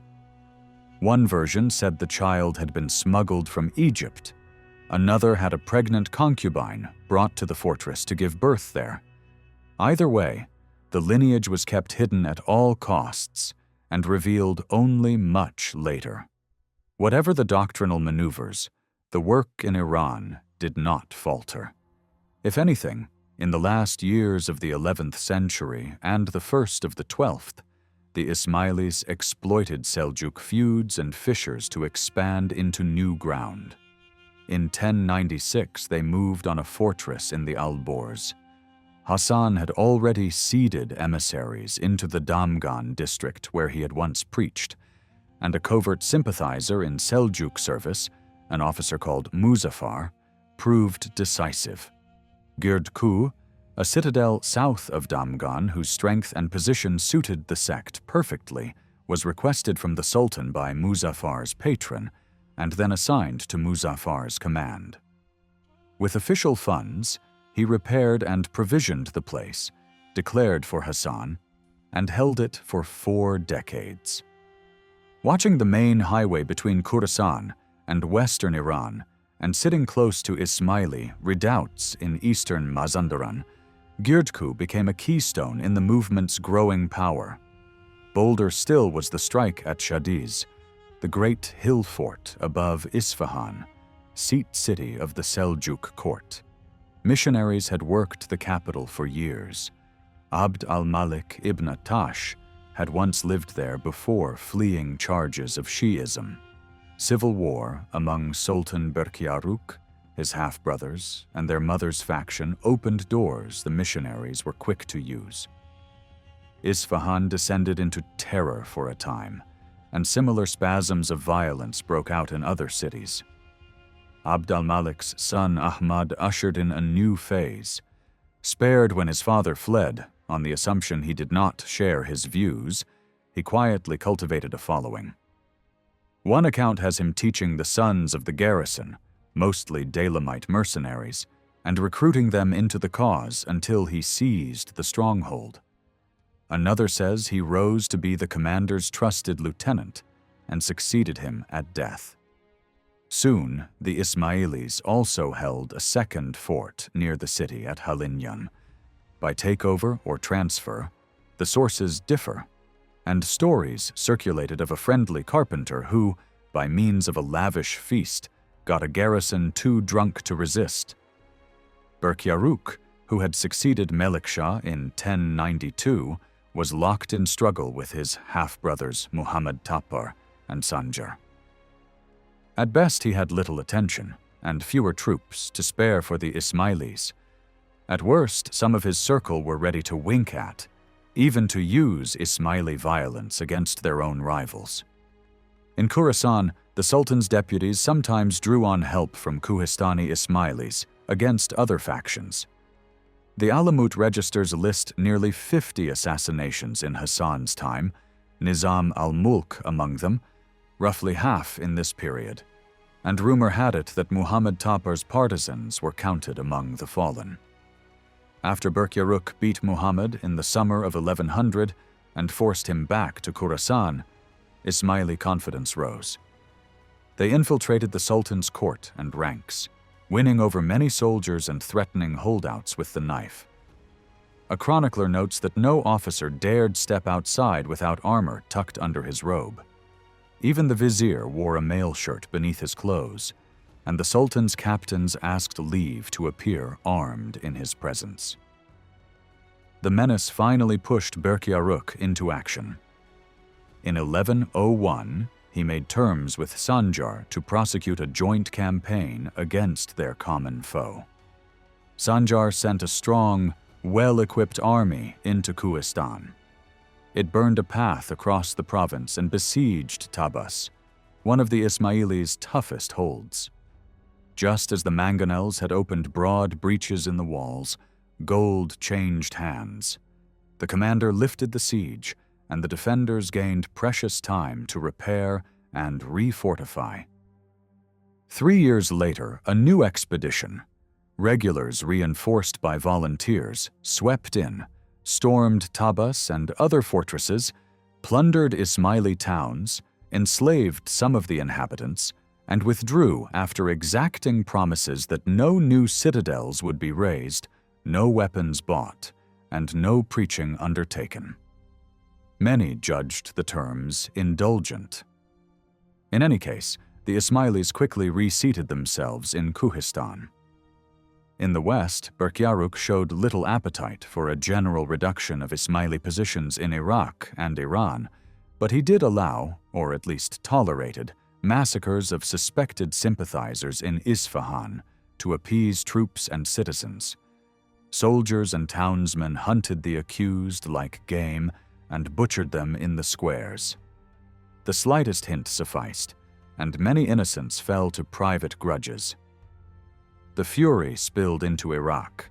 Camps in Baghdad were attacked, Ismailis slain, and books consigned to the flames. One of their leaders, Abu Ibrahim Asadabadi, had only recently gone to Baghdad on the Sultan's business. When the order came for his arrest and the executioners arrived, he is said to have answered, "Very well, you can kill me, but what will you do about the men in the fortresses?" That taunt cut to the heart of the matter. The movement had taken losses. The Sultan's mildness was gone. The Fedayeen had been quiet for a spell. Yet the castles stood, and even in lull, the terror had not ceased. Between 1101 and 1103, assassins struck in mosques, the Isfahan Mufti in the old Congregational Mosque, the governor of Baihaq, and the head of the militant anti-Ismaili Karamiya in Nishapur during the feast at Ramadan's end. Officials were harder to reach, but preachers and jurists who dared the sect could still be punished. In the same years, Hassan pushed west and sent missionaries into Syria. The threat to the Seljuk realm was contained, but not erased. With Berkyaruk's death in 1105, his successor Muhammad Tapar launched a determined offensive. Once the throne was secure and rival claimants gone, he made the Ismaili war his single, overriding task. First target, Isfahan's citadel, the most galling thorn and the one that menaced the capital most directly. He took the field himself and began the siege in early April 1107. Tricks and delays marked the opening. False alarms spread by covert sympathizers in the royal camp postponed the march for 5 weeks. When the ring closed, Ahmad ibn Atash, the Ismaili leader in the district, tried to buy time with theology, sending a message that the Ismailis were faithful Muslims who believed in God, His messenger, and the sacred law, differing from Sunnis only on the question of the imamate. Why not accept their submission and end the bloodshed? The Sultan's advisors split. Most were inclined to reconcile. A hard minority cut through the niceties with a single test. If an imam could declare forbidden what the law allowed and allow what the law forbade, and if his followers would obey regardless, then their blood was licit. The hard line carried, the debate dissolved, and the siege tightened.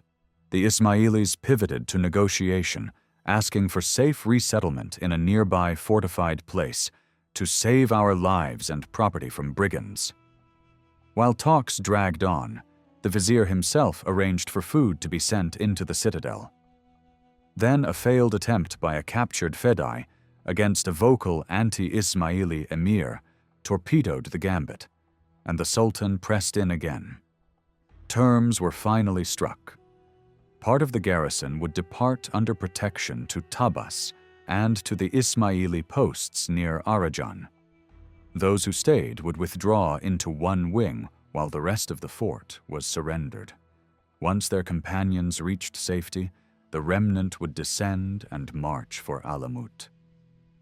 News came that the evacuees had arrived, but Ahmad ibn Atash refused to comply. Using the pause to his advantage, he drew his remaining 80 men into the last defensible section and prepared to fight to the death. A traitor revealed that a line of helms and armor on the wall concealed an empty parapet. The final assault broke resistance. Most defenders were cut down. Ahmad's wife put on her jewels and cast herself from the ramparts. He was paraded through Isfahan and flayed alive, his skin stuffed with straw and his head sent to Baghdad. The victory proclamation crowed that the heresy had marched brazenly through Shadis under a man who turned minds from the straight path and justified the spilling of Muslim blood and the seizure of their goods. From now on, it declared, the defense of religion bound the Sultan's horses to run down the sect to the ends of the earth. Campaigns followed across the map.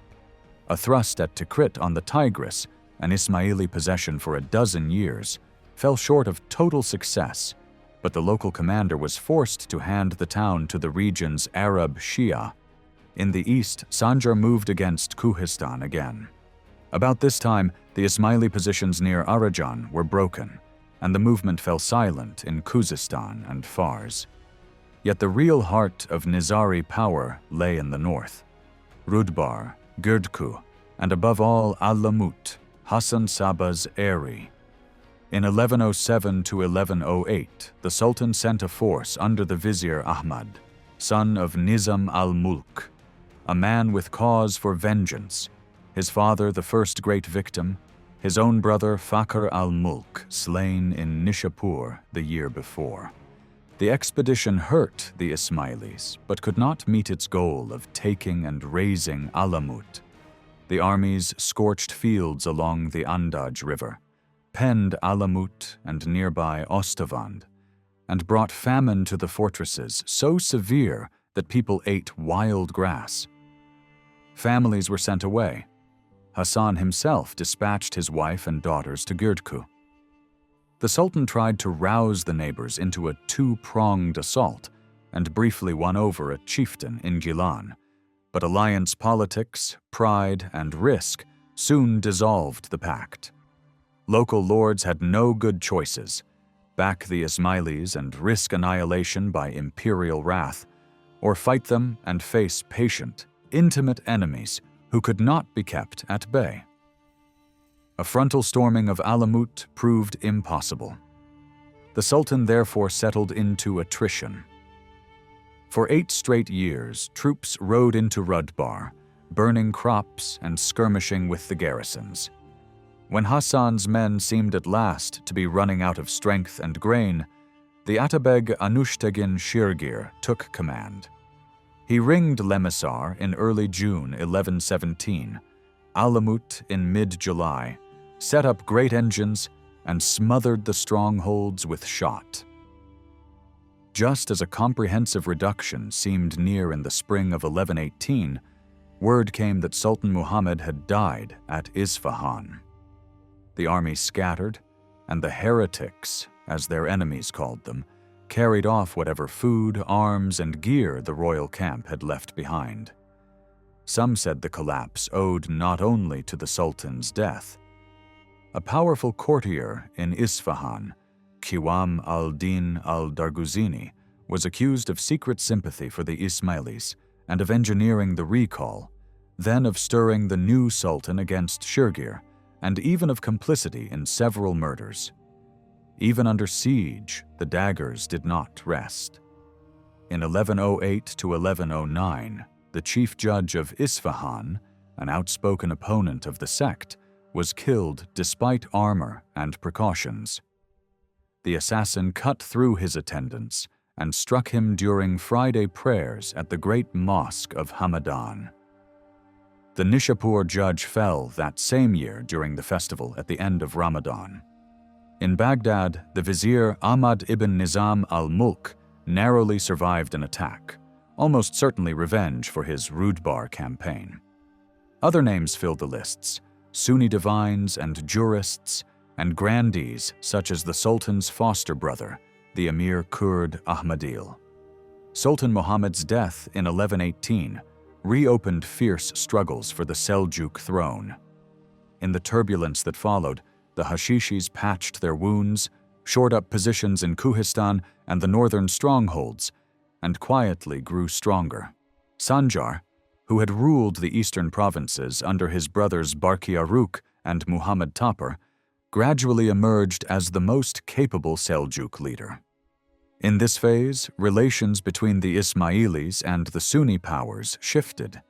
The movement did not renounce its long-term aims, but the relentless campaigns and urban terror abated.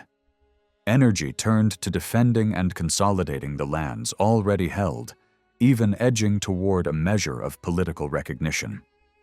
As the old Seljuk unification frayed and the Middle East splintered again, the Nizari enclaves joined the mosaic of petty states, cutting local deals and taking sides in regional alignments. A story preserved by Juvaini explains why Sanjar ultimately left the Ismailis' independence largely undisturbed. Hasan Sabbah first tried formal envoys seeking peace, but his offers were dismissed. He then played a subtler game at court, buying influence among key attendants and sending both money and a dagger to one of the Sultan's chamberlains. One night, while Sanjar slept, the man slipped into the room and drove the blade into the floor beside the bed. When the Sultan awoke, he grasped the danger but could not say whom to accuse, and he ordered silence. Hasan's messenger arrived with a taunt. He had wished the dagger had found the Sultan's soft breast rather than the stone. Rattled, Sanjar kept his distance thereafter, and the Ismailis used the breathing room to advance their cause. The Sultan even allotted them a fixed cut of taxes from lands around Qum and tolerated the small toll they collected from travelers passing Girdku, customs Juvaini claimed to have seen confirmed in firmans archived in Ismaili libraries. In short, the Nizaris lived the Sanjar years in relative calm. Beyond Abbasid caliphs and Seljuk sultans, the Nizaris of Alamut had another enemy, the Fatimid regime in Cairo. Though kin in creed, the rival branches loathed one another. In 1121, the celebrated vizier and general al-Afdal was murdered in Cairo. Rumor blamed the Hashashins, but a Damascene chronicler called the charge empty and tendentious, arguing that the real cause was a clash between the vizier and the Fatimid caliph al-Amir, who chafed under his minister's tutelage. Whatever the truth, some Nizari reports exulted. Alamut marked the news with a week of feasting and largesse for the companions. The jubilation in both fortress and palace briefly raised hopes of a thaw between the sects. In 1122, Cairo staged a public disputation setting out arguments for al-Mustali and against Nizar. The caliph's chancery sent a long letter to the Iranian Ismailis, defending his spiritual standing and calling Hasan Sabbah back from his schism. Al-Mamun, the new vizier, tried to strike a careful balance. Polite to the Daz and firm in doctrine, but he had no wish to deepen ties with Alamut. News of a plot to kill both the caliph and the vizier triggered sweeping countermeasures on Egypt's borders and inside the capital. Al-Mamun purged Ascalon's leadership, tightened entry controls, and ordered meticulous vetting of traders and strangers down to caravan lists and camel drivers' names. In Cairo, he launched a citywide census, street by street, house by house, froze residential moves without permission, sent women agents to canvass homes discreetly, and followed with squads to arrest the suspect. The dragnet caught many, including the Caliphal prince's tutor, and some were found carrying funds said to have been forwarded from Hassan for operations in Egypt. Egyptian writers later boasted that their intelligence was so tight that an assassin was tracked from the moment he left Alamut. No general amnesty to lure defectors back seems to have been issued. Relations between Cairo and Alamut deteriorated quickly. In May 1124, Hasan Sabbah took to his bed, knowing the end was near and naming his successor. He chose Buzurg Umid, the veteran commander who had held Lamasar for 2 decades, and summoned him to Alamut. He seated Dikhdar Abu Ali of Ardistan at his right as chief of mission, set Hassan son of Adam of Kasran at his left, and placed Kia Abu Ja'far over the forces. They were to govern harmoniously under Buzurg Umid until the imam should manifest himself and assume rule. Hassan died soon after. Even an unsympathetic Arab biographer conceded his formidable intellect and range, arithmetic, astronomy, the occult, and more. Persian annals echo Ismaili memoirs in emphasizing his ascetic rule. At Alamut, there was no public drinking. He punished harshly, even within his own house. One son he had executed for wine. Another, on the accusation, later disproved, of instigating the murder of the missionary Hussein Kaini. Hassan, it is said, often recalled these judgments to show he spared no one. He was not only a builder of power, but also a thinker and writer. Sunni compilers preserved 2 fragments of his work, a slice of autobiography and a digest of a theological tract. Later, Nizaris revered him as the pioneer of a new summons, a reformulation of Ismaili doctrine issued after the break with Cairo and developed in Nizari circles. Subsequent texts quote or summarize his teachings. He never claimed the imamate, only the role of the imam's representative. In the imam's occultation, the proof, the hujjah, bore the knowledge of the hidden one, linked the named imams of the past with those to come, and led the mission. The system left little room for private liberty. Men must follow talim, the authoritative instruction. The imam is the final guide. His trusted deputy is the immediate source. People are not competent to elect an imam or to legislate on theology and law. Only the imam confirms revelation and reason, and only the Ismaili imam, by the nature of his office, can do so, making him the true imam. Rivals, in this telling, traffic in hypocrisy. Their disciples sin and their doctrines are false. Armed with such a creed, unyielding in loyalty and obedience, unwilling to accept the world as it is, a clandestine opposition could wield extraordinary force. The hard truths of Fatimid politics in Egypt embarrassed the universal claims of the doctrine. The break with Cairo and allegiance to a veiled imam released a compressed energy of faith and discipline. Hasan Sabbah's genius was to harness that energy, give it structure, and drive it into a durable state among the mountains. The death of a Seljuk sultan often froze whatever progress had been made and tipped the realm into a season of uncertainty when enemies at home and abroad hurried to exploit the vacuum. When Hasan Sabbah died, many assumed the polity he had built would falter as Muslim governments so often did at succession. 2 years after Buzurg Umid took the helm, in 1126, Sultan Sanjar dispelled that expectation by launching a new campaign.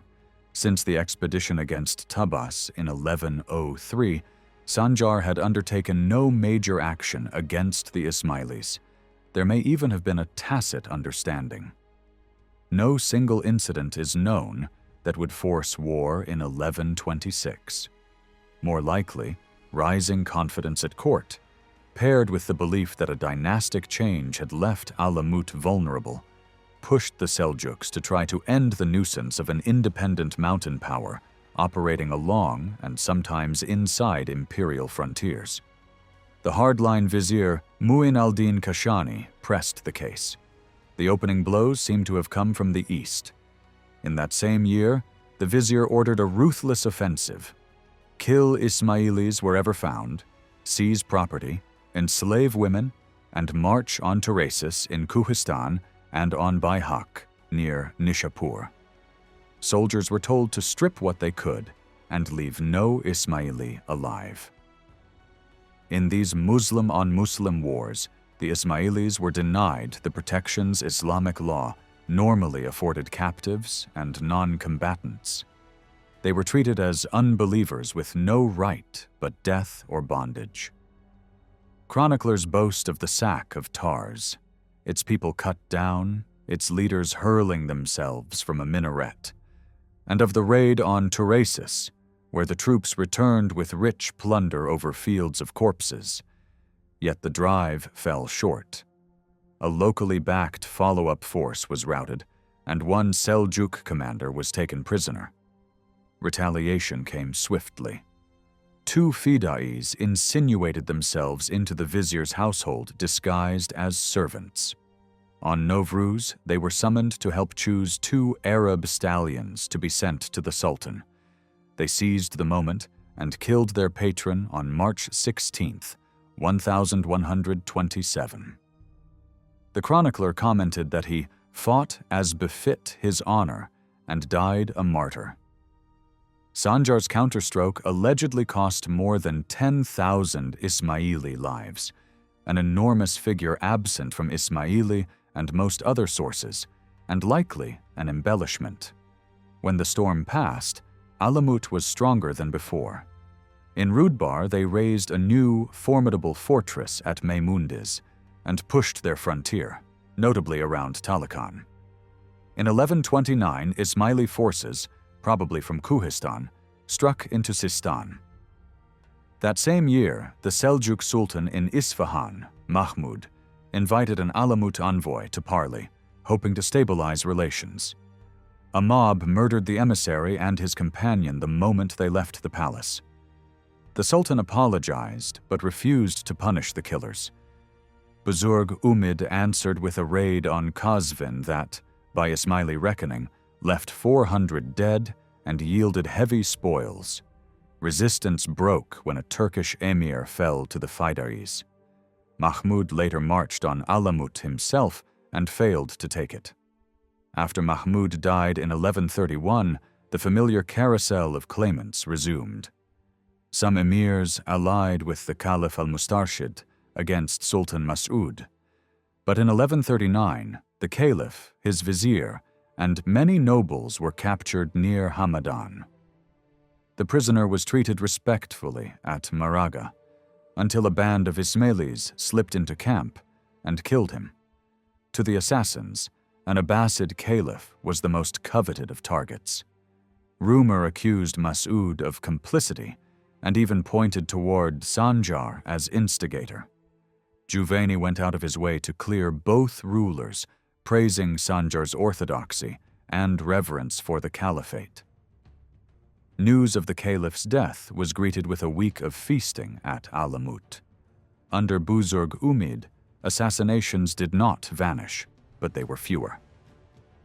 Alongside the caliph, the list includes a governor of Isfahan, a governor of Maraga killed during a caliphal visit, a governor of Tabriz, and the mufti of Qazvin. The decline reflects more than a change in doctrine. Unlike Hasan, Buzurg Umid was Rudbar-born. not a wandering agitator but a lord and administrator, recognized as sovereign over his lands. The transformation was underscored when the Yarankush emir, long a terror to the Ismailis, fled with his retinue to Alamut to escape the rising Khwarezm Shah. When pressed to extradite him, Buzurg Umid refused. A man once under his protection would not be handed over. This chivalric posture held until religion itself was drawn into the quarrel. Around 1131, a Shi'i named Abu Hashim circulated letters as far as Khurasan. Buzurg Umid replied, calling him to the proofs of God. Abu Hashim answered that the Ismaili path was unbelief and demanded a public debate. The Ismailis sent an army, defeated him, captured him, presented their proofs, and then burned him. Buzurg Umid ruled long and died on February 9th, 1138. Juvaini's bile could not hide the fact that succession was smooth. 3 days earlier, the Lord had designated his son Muhammad, who took power quietly. Enemies rejoiced briefly, but their hopes soon soured. The first high-profile victim of the new reign was another Abbasid, al-Rashid, son and successor of the slain al-Mustarshid. Drawn into the Seljuk quarrels and formally deposed by a panel of jurists, al-Rashid crossed from Iraq into Iran and, recovering from illness at Isfahan, was killed on July 6, 1138, by his own Khorasani men turned Fidais. Alamut again celebrated for 7 days. In Muhammad's time, 14 major killings are recorded. Besides the caliph, the most notable was the Seljuk ruler Dawood, stabbed at Tabriz in 1143 by 4 Syrians, allegedly at the bidding of Zengi, who feared Dawood would displace him as he pushed his frontier into Syria. That a murder in northwest Iran was organized from far-off Syria rather than nearby Alamut is striking. Other targets included a Seljuk courtier in Sanjar's circle, local princes from Georgia and Mazandaran, a vizier, and several judges who had ordered or abetted killings of Ismailis. Compared with Hasan Sabbah's blaze, this is a quieter picture. Ismaili chronicles dwell less on grand imperial moves than on local feuds and skirmishes, down to inventories of cows, sheep, and mules seized in raids. Still, they held the Rudbar Qazvin line, beat back an assault on Alamut by Sultan Mahmud in 1143, and added new fortresses on the Caspian flank. They also reached into 2 fresh theaters: Georgia, with raiding and propaganda, and the Afghan highlands, where a ruler invited a Da to preach, only for his successor to execute both missionaries and converts in 1161. 2 implacable foes recur in the record: the Prince of Mazandaran and the Seljuk governor of Rai, Abbas, whose men stacked pyramids of Ismaili skulls after massacres. Around 1146 or 1147, Abbas was himself killed while visiting Baghdad, his head sent to Khurasan, with one chronicler noting that it happened at Sultan Sanjar's warning. At other moments, the Ismailis and Sanjar even found themselves on the same side in local land disputes. Leadership within the Ismaili castles had settled into hereditary lines, and most conflicts were dynastic and territorial, not apocalyptic. The heat had gone out of the revolution. A de facto stalemate and a grudging mutual acceptance replaced the earlier crusade to overturn the Sunni order and enthrone a hidden imam. The fortresses once forged as spearheads against the caliphate hardened into ordinary lordships of a type familiar in Islamic history. The Ismailis minted their own coins. The Fida'is still killed, but the killings no longer kindled a universal hope. Yet the old fiery spirit was not extinct. A party rallied not to Lord Muhammad, but to his son and heir, Hasan. The younger Hasan had shown early a consuming desire to study the teachings of Hasan Sabbah and the forefathers, and he grew persuasive enough to sway the populace. Crowds heard in him words never spoken by his father. Some acclaimed him as the very Imam Hasan Sabbah had foretold.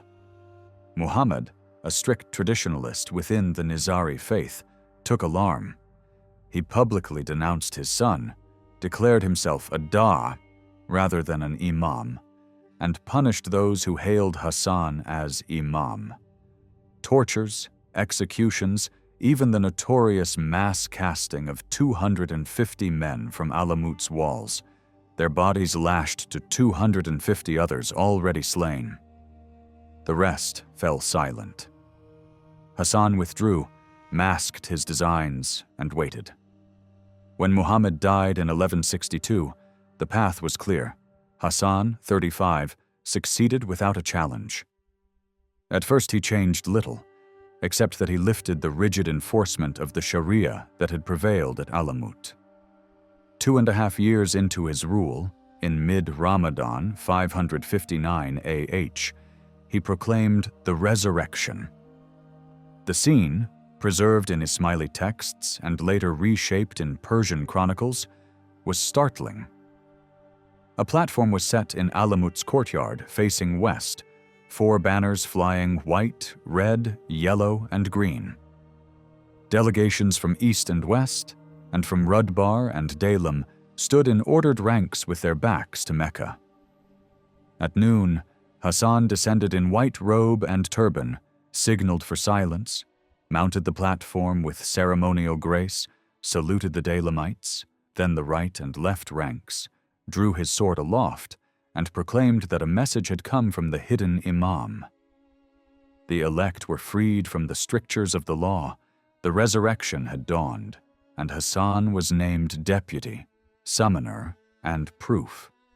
The assembly prayed a brief festival prayer. Then came a public banquet in the middle of the fast day. Couriers sped east and west with the glad tidings. In Kuhistan, the commander of Mu'minabad copied the rite, mounted a platform facing away from Mecca, declared himself Hasan's vicegerent, and presided over wine drinking with pipes and flutes at the very steps. Syria heard the news and celebrated the end of the law in its own circles. The point was not mere theatrics, but doctrine. In this vision, creation is eternal, time without bounds, and resurrection a spiritual unveiling. Heaven and hell are states of the soul. With resurrection, the faithful attain nearness to God, hidden truths are laid bare, and the outer law falls away. The ritual form of 5 daily prayers gives place to continual inward presence. The new regime also recast authority. Hasan was acclaimed not just as Lord of Alamut, but as the living proof and the rising messianic figure within Ismaili end-time belief. Manuscripts circulated claiming that, though known publicly as Buzurg Umid's grandson, he was in truth son of the last imam of Nizar's line. Others reported that he asserted a spiritual, rather than blood, sonship. However the transformation was framed, later Nizari tradition spoke with one voice. Hasan and his descendants were the true heirs of Nizar, and his name was honored forever with the blessing, Hasan, remembered in peace. Most Ismailis embraced the new order with enthusiasm. A minority balked at being freed from the yoke of the sacred law, but Hasan crushed resistance and made acceptance compulsory. He preached, sometimes by hint, sometimes outright, that just as those who had mocked obedience during the era of the law were once subject to stoning, so now anyone clinging to the law's outward rites would face the same penalty. Among those who turned on him was his own brother-in-law, a Daylami noble. In Juvaini's telling, this man was one of those who kept a private piety. On Sunday, the 9th of January, 1166, inside the fortress of Lamasar, he stabbed Hasan for staining the faith, sending him, as the hostile chronicler put it, to the fires of hell. Hasan's 19-year-old son, Muhammad, succeeded him and continued to claim descent, his and his father's, from Nizar and the Imams. A skilled stylist, he elaborated the doctrine of the resurrection, though its influence beyond Alamut appears slight. Sunni writers of the age barely mention this phase. Only after Alamut fell, when Ismaili manuscripts passed into their hands, did they reconstruct the story. Politically, Muhammad's years were subdued. The garrisons harried nearby foes, and the Faidois murdered an Abbasid vizier. But little else shook the wider world. One oft-retold episode features the great theologian Fakhr al-Din Razi in Rai.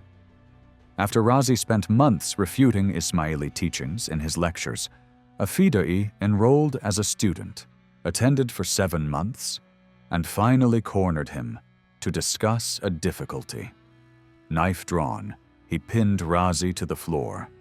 The scholar pleaded, promised to desist from abusive attacks, and sweetened the pledge with a purse of 360 dinars to be renewed yearly. Thereafter, the classroom polemics softened. Whether fable or fact, the story captures something real in Razi's writings. He condemned Ismaili doctrine, but scolded Sunni polemicists who misquoted it, and praised those who cited Ismaili texts accurately. Meanwhile, the Eastern Islamic world was being remade. The great Seljuk Empire, long the Sunni sword and shield, was splintering into principalities led by Seljuk princes, military men, and the chiefs of expanding Turkmen tribes. The imperial frame collapsed, but Turkic settlement continued to deepen. Where Turks were few, Iranian, Kurdish, or Arab communities carved out space, yet Turkish commanders, though divided, repeatedly supplanted local lords. By the late 12th century, a new power rose: Khwarezm, south of the Aral Sea. Once a provincial command under Malikshah's Turkish slave governor, the Khwarezm Shahs grew rich and self-confident, took the old royal title, and turned their state into a rare island of stability. Around 1190, Tekish seized Khorasan. Then, with the Caliph al-Nasir's help against Tughril II, pushed west to Ray and Hamadan. Tughril fell in 1194. The Seljuk Sultanate had become a standard model of Islamic rule, so its extinction opened a vacuum, and Tekish meant to fill it. He demanded recognition as Sultan of Baghdad. But al-Nasir had his own design: revive the caliphate's spiritual primacy, build a papal-style theocratic principality in Baghdad, and curb upstart warlords by politics and force. Under him, the Abbasids enjoyed a striking religious resurgence: reform programs, education, outreach even to Twelvers and to Ismailis, while he simultaneously maneuvered against Tughril and Tekish. On the 1st of September 1210, the Lord of Alamut died, likely of dysentery, though whispers blamed poison, and his son Jalal al-Din Hasan took power.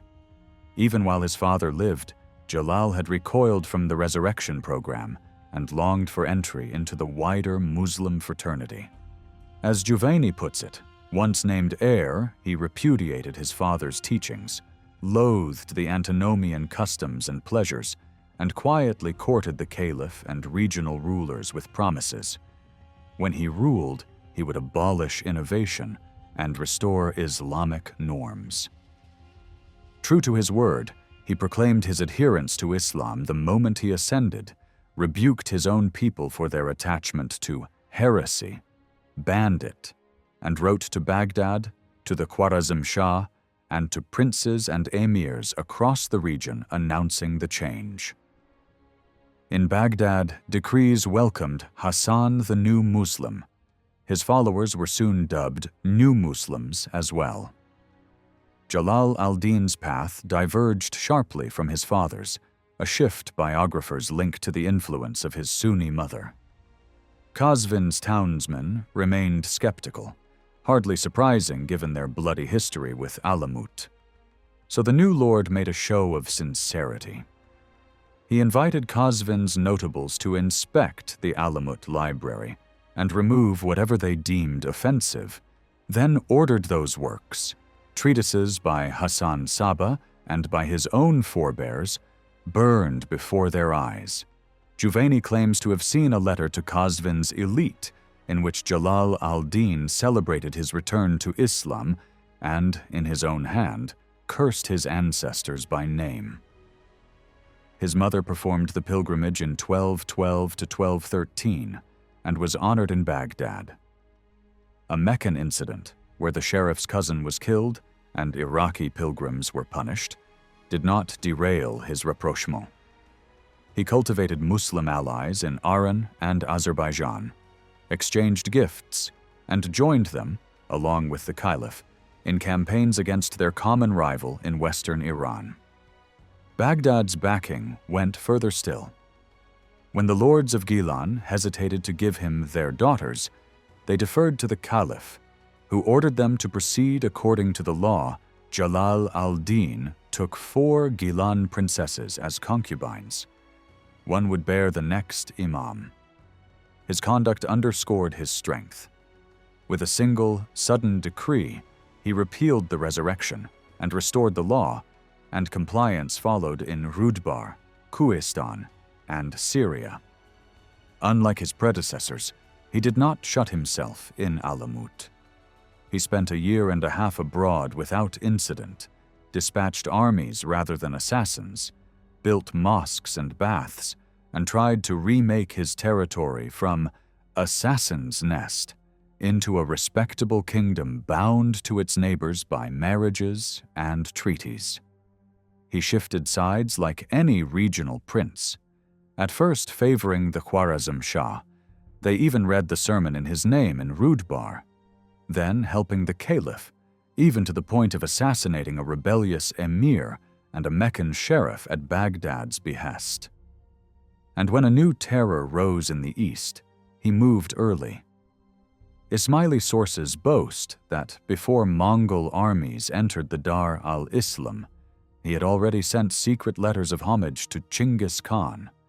Whether or not that claim is exact, he was among the first west of Sir Darya lords to send envoys and declare loyalty once the horsetails appeared. Jalal al-Din died in November 1221, hardly a decade into his reign. Dysentery is the official cause. Some suspected poison by concubines at a sister's prompting. His vizier, whom Hassan had raised to high office and made tutor to his son, Ala al-Din, then unleashed a purge. The sister, concubines, intimates, and many tied to the dead ruler were executed, some burned.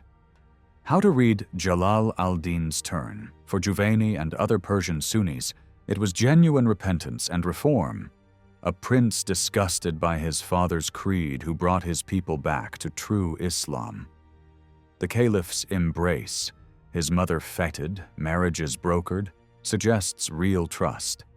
Even Qazvin's cynics were won over. Later writers, like Joseph von Hammer from his Vienna desk, sniffed hypocrisy, arguing that loud public conversion, denunciation of atheism, and staged burnings were a political reset meant to rehabilitate the sect, swap Grand Master for Prince, and keep the old discipline under new labels, an analogy he drew to other orders retreating under pressure while quietly preserving their rulebooks. Within the Ismaili camp, the shift demanded a theology. They were not merely a border fief or a cabal of stabbers. They were a community with a universal summons and a venerable past, and they needed a way to hold themselves together through reversals, from law to resurrection, from resurrection to an outward Sunnism, and thence to an Ismailism bounded again by law. Two long-standing principles supplied the answer: dissimulation in danger, and the old alternation of concealment and unveiling. In that scheme, eras of outward law under prophets are concealment, and eras ruled by a messianic riser are resurrection. In 1210, a new phase of concealment began. Unlike earlier times, what was hidden now was not the imam himself, but the inner core of the summons. Once the esoteric is veiled, the specific outer form of law matters less. When Jalal al-Din died, his only son, 9-year-old Ala al-Din Muhammad, succeeded him. For a time, the vizier governed in practice and kept up a policy of outward harmony with the Sunni world, yet a counter-current rose. Reports spread that the sacred law was hollowed out again on Ismaili soil. Juvaini blames the boy imam. By sect doctrine, whether child, youth, or elder, the imam's word is right by definition. No one may rebuke or restrain him. Palace women, he sneers, ran affairs. The old standards were broken. Those who had accepted the law under fear of Jalal al-Din now drifted back to their grandfather's creed. Sincere Muslims hid again. He paints the ruler as sliding into melancholy, cut off from news, bribing and pardoning robbers and raiders until the spiral swallowed family, household, crown, and treasure. Despite the polemic, able lieutenants kept the machine running, and Ala al-Din's era bustled with scholarship and politics. Patronage of learning was a hallmark of Muslim kingship, and Alamut was famous for its library, famous enough that even its enemies felt the pull. The period's brightest light was Nasir al-Din Tusi, 1201 to 1274. Philosopher, theologian, and astronomer who spent years there and produced works still central to Ismaili thought. He later identified as a Twelver and claimed the Ismaili label had been imposed on him. Whether either claim was itself a case of prudent concealment remains uncertain. The regional climate favored Ismaili expansion early in Ala al-Din's reign. The Khwarezmian Empire was breaking under the Mongol hammer, and while Sultan Jalal al-Din, the Khwarezmian, struggled in vain to re-knit it, Alamut pushed out. They took Damgan near Girdku, and around 1222 even tried to seize Rai, where Khwarezmian officials had once ordered Ismaili missionaries slain. In 1227, the Sultan forced them to accept a truce and surrender Damgan as tribute. Just before that, a Khwarezmian officer named Orkan was targeted after attacks on Kuistan. 3 Fidais killed him. Then, shouting Ala al-Din's name, stormed the vizier Shihab al-Din's door, wounded a servant, and fought until the townsfolk stoned them from the rooftops. Dying, they cried, "We are our lord Ala al-Din's Fidais." An Alamut agent, Badr al-Din Ahmad, happened to be traveling to the Sultan just then. Shaken, the vizier tried to placate him, even handing over his neck scarf as a token of protection, and demanded to see the infiltrated assassins within the court. 5 appeared. 1, a swaggering Indian, told the vizier he could have killed him day, hour, place, but had received no order. Word reached the Sultan. Enraged, he burned the 5 alive at his tent door while they shouted their allegiance to Ala al-Din, and he executed his own master of the stables for negligence. Later, at Barda, an Alamut envoy demanded blood money, 10,000 dinars for each fidai burned. Terrified, the vizier agreed and even reduced the annual levy the Ismailis owed the Khwarezmian treasury by that amount. The modus vivendi with Khwarezm did not last.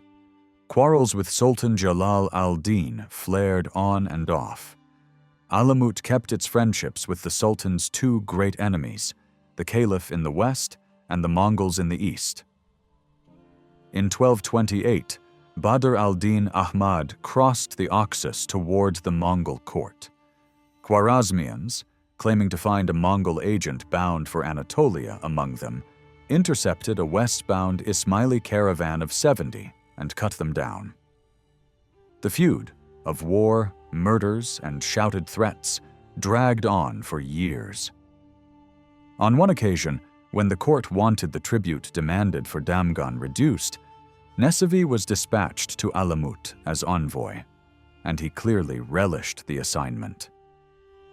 When Ala al-Din chose me from among the Sultan's messengers, he recalls, he treated me with unusual respect and generosity. The gifts were lavish: rich brocades and furs, purses heavy with dinars, fine cloth by the bundle, 2 fully equipped horses plus 4 more with saddles, a string of twin-humped camels, and 30 robes of honor, altogether worth roughly 3,000 dinars. Even allowing for some embellishment, Alamut's lord was plainly a man of immense means. The Ismailis' troubles did not end with Khwarezm. Closer to home, they quarreled with the rulers of Gilan, a relationship that collapsed after several emirs there were hastily executed following Jalal al-Din's death. For a time, the Ismailis even seized lands near Tarum. Relations with old enemies in Qazvin were, oddly enough, calmer. Ala al-Din Muhammad counted himself a disciple of a Qazvini sheikh and sent him 500 dinars a year to cover the lodge's expenses. When locals reproached the sheikh for living on infidel money, he answered, "If the imams say it is lawful to take a disbeliever's life and property, then taking what they willingly give is doubly lawful." Ala al-Din told the townsfolk that their city stood only because of that holy man's presence. Were it not for him, he said, he would grind Qazvin to dust and haul it to Alamut in sacks. Despite wars, raids, and assassinations, the Ismailis did not abandon their core vocation of preaching and conversion. In this period, they won one of their great successes. Seeds of the Nizari mission took root in India, where an earlier Mustali call had long persisted along the Gujarat coast. From Iran, a new missionary carried the Nizari summons to what would later become a principal center of the community. Hostile Persian Sunni chroniclers painted Ala al-Din Muhammad as a man given to melancholy, drink, and excess. In his last years, he clashed with his designated heir, his eldest son, Rukn al-Din Kursha. He tried to replace him, but the Ismailis held him to his first choice. By 1255, the rift had widened dangerously. Rukn al-Din, sensing his life was at risk, weighed flight to Syria and seizure of its fortresses, or a bid to take Alamut, Maimundiz, and other strongholds in Rudbar and force a settlement. Many of his father's officials, fearful for their own skins, looked to the sun. Rukn al-Din cast out bait. "Because of my father's misrule," he said, "the Mongol army intends to attack this realm, and he does nothing. I will renounce his service and send envoys to the world emperor and his court, offering obedience. Then I will permit no one to commit such crimes again, and our land and people will endure." Leaders of the Dawa agreed to back the prince against his father's men, but on one condition: no hand must be raised against the imam's person. However erratic the ruler, the imam remained sacrosanct. In the end, the terrible choice did not fall to them. Within a month, Rukn al-Din fell ill, and while he lay helpless, Ala al-Din Muhammad, so Juvaini reports, was murdered as he slept off a drunken stupor. The date given is the 1st of December, 1255. Guards were executed. Rumors swirled that close intimates had brought in killers from Qazvin, and suspicion settled at last on Ala al-Din's most trusted confidant, Hasan of Mazandaran. A week later, Hasan was put to death.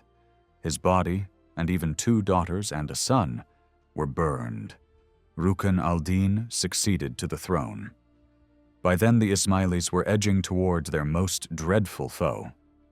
In 1218, the Mongol cavalry had reached the Sir Daria. A border incident soon gave them pretext to cross into Muslim lands. By 1220 they had taken Bukhara and Samarkand and stood on the Oxus. The next year they swept into Balkh, Merv, and Nishapur, and all of eastern Iran bowed. The Great Khan's death in 1227 slowed them briefly, but by 1240 they were ravaging western Iran and pushing into the Caucasus and Mesopotamia. The decisive blow came mid-century when the new supreme ruler, now enthroned in China, ordered a grand campaign under his grandson Hulagu to reduce all Muslim realms to Egypt's frontier. The horsetails sped through Iran. Baghdad fell after a short, futile resistance, and the last Abbasid caliph was executed along with his kin. 5 centuries of Sunni leadership ended in a day. Like other Muslim princes, the lords of Alamut did not take a single line toward the pagan invaders. The caliph, mired in war with Khwarezm, disliked the rise of a new menace at the empire's far end, while his ally Jalal al-Din Hassan sent messages of goodwill eastward. At other moments, Ismaili chiefs stood with their Sunni neighbors. When the Mongols overran eastern Iran, the leader in Kuhistan opened his mountain strongholds to refugees. A grateful guest described him as a man of learning and philosophy, unmatched in Khorasan for wisdom and liberality, whose doors were open to the poor and to travelers, and who treated visiting scholars with rare honor, so generous, in fact, that his own people complained he gave away too much of their wealth. Whatever understandings existed, they did not last. Mongol officials learned to see the Ismailis as an incorrigible militant sect whose independence could not be tolerated. Pious advisors warned them ceaselessly of the assassin peril. A chief judge from Qazvin is said to have appeared before the Khan wearing mail beneath his robe, explaining that a dagger was always at his ribs. An Ismaili envoy summoned to Mongolia was turned back. A general in Iran told the throne that 2 foes, above all, required attention: the Caliph and the Ismailis. Security was tightened at the imperial court, and when Hulagu rode in 1256, he aimed first at the Nizari fortresses. Before he arrived, Mongol detachments, prodded by Muslim allies, had already struck at Rudbar and Kuhistan, with limited effect. A force in Kuhistan was beaten off, and the great citadel of Girdku humiliated its attackers. The castles were built for sieges that could last years. But Rukn al-Din's preference was different. One source of father-son conflict had been the choice between resistance and accommodation.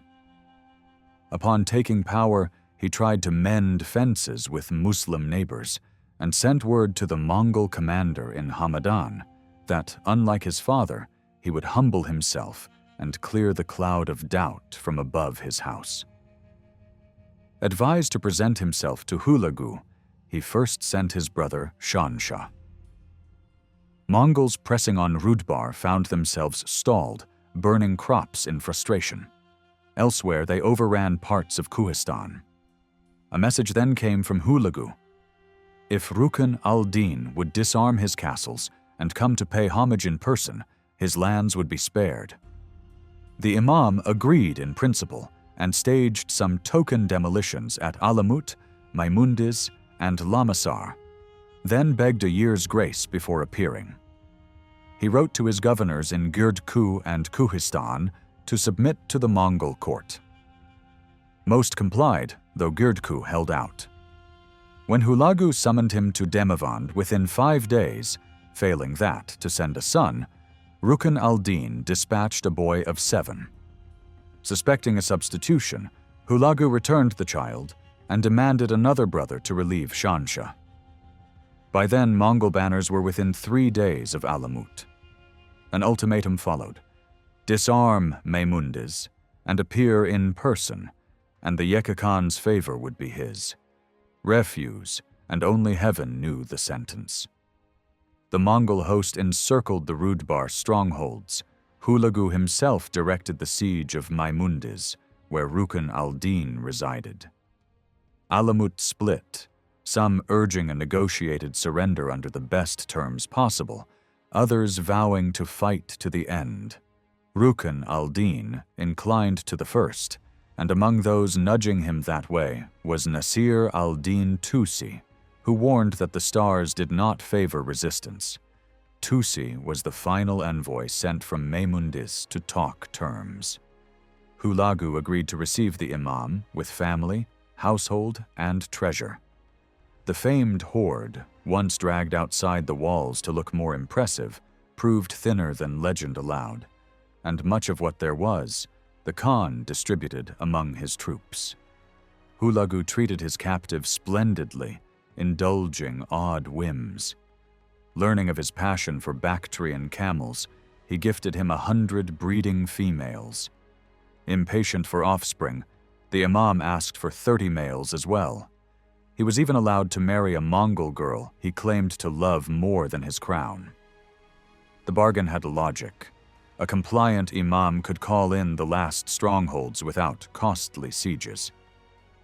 Rukn al-Din, with family, attendants, and herds, was settled at Kazvin and thereafter accompanied Hulagu on campaign, a living key with which to unlock stubborn gates. Under his instructions, castles in Rudbar, around Girdku, and across Kuhistan surrendered, sparing the Mongols the worst expenses of a war of attrition. Chroniclers boast of 100 submissions, surely exaggerated. Twice commanders defied orders, perhaps thinking the imam spoke under duress and that dissimulation excused disobedience. Those places were the twin keystones of Rudbar, Alamut and Lamasar. Both were invested. After several days, Alamut's commander lost his nerve, begged pardon, and appealed to Rukn al-Din's guarantee. Hulagu let the matter pass. In early December 1256, the citadel yielded with people and property. 3 days later, troops swarmed over the ridge, seized what could not be hauled out, and blew the place to rubble. Lamasar held for another year before it, too, submitted in 1258. Girdku, which had refused the imam's order from the start, would not fall until 1270. Once most fortresses had bowed, Rukn al-Din was of little use. Orders went to Kazvin to kill his family and retinue. He himself set out for the Mongol capital, only to be refused audience. "There was no need to bring him all this way," the ruler is said to have remarked. "Our law on such matters is well known." Had he been sent back, watched the last towers crumble, and shown repentance, perhaps mercy would have followed. He was not. On the return journey, near the Hangai range, he was lured aside to a banquet and killed. His followers were beaten to a pulp and cut down. His house was extinguished so completely that only legend kept his name alive. Even so, eradicating the Ismailis from Iran was not as tidy as Juvaini imagined. In the eyes of his adherents, Rukn al-Din's young son succeeded him as imam. From that line, in time, would come the Aga Khans. Activity continued for a while. Indeed, the Ismailis briefly retook Alamut in 1275, but the movement lost its political core. Thereafter, in Persian-speaking lands, they survived as a scattered fellowship across eastern Iran, Afghanistan, and the regions of the Middle East that now lie within Central Asia. In Rudbar, they disappeared entirely. Juvaini lingers over the sack of Alamut and the humiliation of Ismaili power. In the valleys of Rudbar, he says, Not one stone was left upon another. Epigraphs from Scripture were scrawled across broken porticos, and the marketplace echoed with the herald's cry that the wicked had at last been swept away. The gold of the hypocrites proved to be base lead. Thanks to the Khan's bright fortune, any assassin who survived was reduced to women's work. Wherever an Ismaili was found, the angel of death stood at his shoulder. Every Refik had become a slave. Even Greek and Frankish kings, who had once paid the sect's tribute without shame, could now sleep in peace. Humanity at large, and the faithful in particular, were delivered from their plots and their filthy doctrines. Measured against the epics of Rustam, their tales were now only old stories. The world, he concludes, was cleansed. Travelers went their ways without fear of daggers or levies, and the blow that felled the sect soothed Islamic wounds and healed the fevers of belief. May the end of all tyrants, he prays, be the same. While Hasan Sabbah still ruled Alamut, and his agents carried his message by word and blade across Iran, a small band of followers slipped westward through enemy lands. Their destination was Syria. Their mission was twofold: to bring the renewed Ismaili summons to the region's older Ismaili communities, and to open new fronts against Seljuk power, which now stretched from Anatolia to Egypt's frontier. The first clear gains of this new call came on Iranian-speaking ground, in eastern and western Iran and across Central Asia. Yet Syria was the natural springboard to the west, in a way that Iraq was not. Iraq's flat river corridors offered little cover for the Ismaili way of expansion: quiet penetration, footholds, and sudden strikes. Syria, by contrast, was cut up by mountains, valleys, and deserts between the Taurus and Sinai, home to proud, independent peoples and rarely united under a single ruler. Though Arabic bound the population linguistically, the land was fissured by many confessions and sects, including radical Shi'i currents. As early as the 8th century, Shi'i activists found sympathizers there.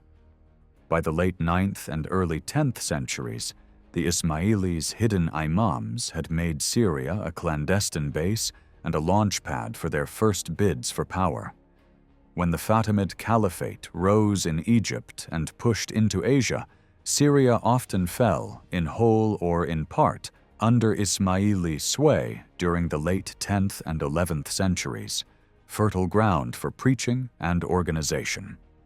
Alongside the mainstream Ismailis existed sects whose doctrines and social style made them natural recruiting pools. In the Lebanon Range and adjacent districts lived the Druze, who had not yet hardened into later exclusivist boundaries, and the Nusayris, Alawites, technically Twelver Shia, but shaped by extremist ideas. These communities occupied the hills east and northeast of Latakia, and likely held Tiberias and the Jordan Valley at times. The moment was propitious. Turkic groups first entered Syria around 1064. In the 1070s, raiding bands were followed by organized Seljuk armies.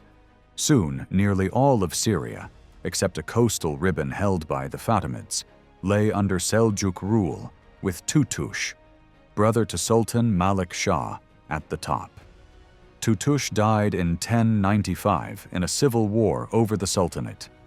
Local fragmentation mixed with Seljuk succession strife and splintered the country into principalities under princes and military chiefs. Most prominent were the rival rulers of Aleppo and Damascus, Ridwan and Dukak, Tutush's sons. At the height of this turmoil, a new force arrived from the north, the Crusaders. Meeting scant organized resistance, they raced down the coast and planted 4 Latin states at Edessa, Antioch, Tripoli, and Jerusalem. Seljuk rule had already shaken Syrian society. The shock of Latin conquest deepened popular distress and bred millenarian hopes, especially among those whose beliefs primed them for such messages. Cairo still maintained an older, Fatimid-aligned Ismaili presence in Syria, but the Fatimids' faltering leadership against both Turks and Franks drove many to shift loyalty to a new, more militant, apparently more effective branch. While most Sunnis and many Shia held to their creeds, plenty of Syrians rallied to a power that seemed willing and able to strike both occupiers and local overlords.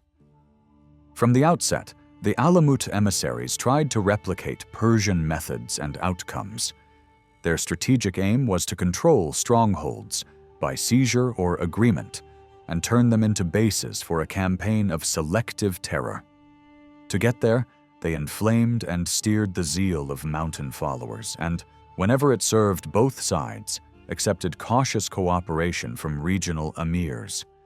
Even so, Syria proved far harder than Iran, partly because the envoys were foreigners working in unfamiliar terrain. It took nearly 50 grinding years before they secured a defensible cluster of sites in the central mountains, known as Jabal al-Bahra, today Jabal al-Ansariya. The leadership was, so far as we can tell, entirely Iranian, dispatched from Alamut and acting on the orders of Hasan Sabbah and his successors. 3 phases marked the effort. 2 preliminary stages under the loose tolerance of Aleppo and Damascus, ending in 1113 and 1130, during which they probed and cultivated the surrounding districts. Then, from 1131, the push to capture and hold the fortresses they required. Syrian chroniclers, writing close to events, remember above all the assassinations. The curtain rose with a sensational killing. Jana al-Dawla, ruler of Homs, cut down during Friday prayers in the city's great mosque by Iranians dressed as Sufis and cued by a friendly sheikh. Several officers fell in the melee. Many Turkish soldiers fled Homs for Damascus. Since Jana al-Dawla was an enemy of Ridwan, the Seljuk ruler of Aleppo, most sources believed Ridwan had abetted the deed.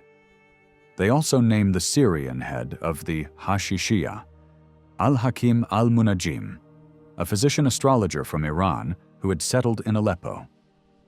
Under Ridwan's indulgent eye, al-Hakim and his associates preached and organized from that city as a forward base. Aleppo suited them. Many residents were Twelver Shia, and the radical Shi'i zones of Jabal al-Sumak and Jabal al-Bahra lay nearby. For Ridwan, famously lax in piety, the sect offered both fresh urban supporters and an edge against his Muslim foes. Al-Hakim died only weeks after the Homs murder. Leadership passed to another Iranian, Abu Tahir al-Sa'ig, a goldsmith. He preserved Ridwan's favor and Aleppo's freedom, and began probing the strategic points in the southern mountains. He briefly rallied popular backing and, for moments at least, held key spots. The first documented strike came in 1106 against Apamea. Its ruler, Khalaf ibn Mula'ib, was a Shi'i, perhaps Ismaili, but loyal to Cairo, not Alamut. After taking Apamea from Ridwan in 1096, he used it as a base for wide brigandage, proving the site's value. Abu Tahir and local allies plotted to murder Khalaf and seize the citadel, aided by Ismailis in the town, led by Abul Fath, a Qadi from nearby Sarmin. 6 operatives arrived from Aleppo, tricked their way inside with captured Frankish gear as trophies, tunneled through a wall, and killed Khalaf, taking the fortress on the 3rd of February, 1106.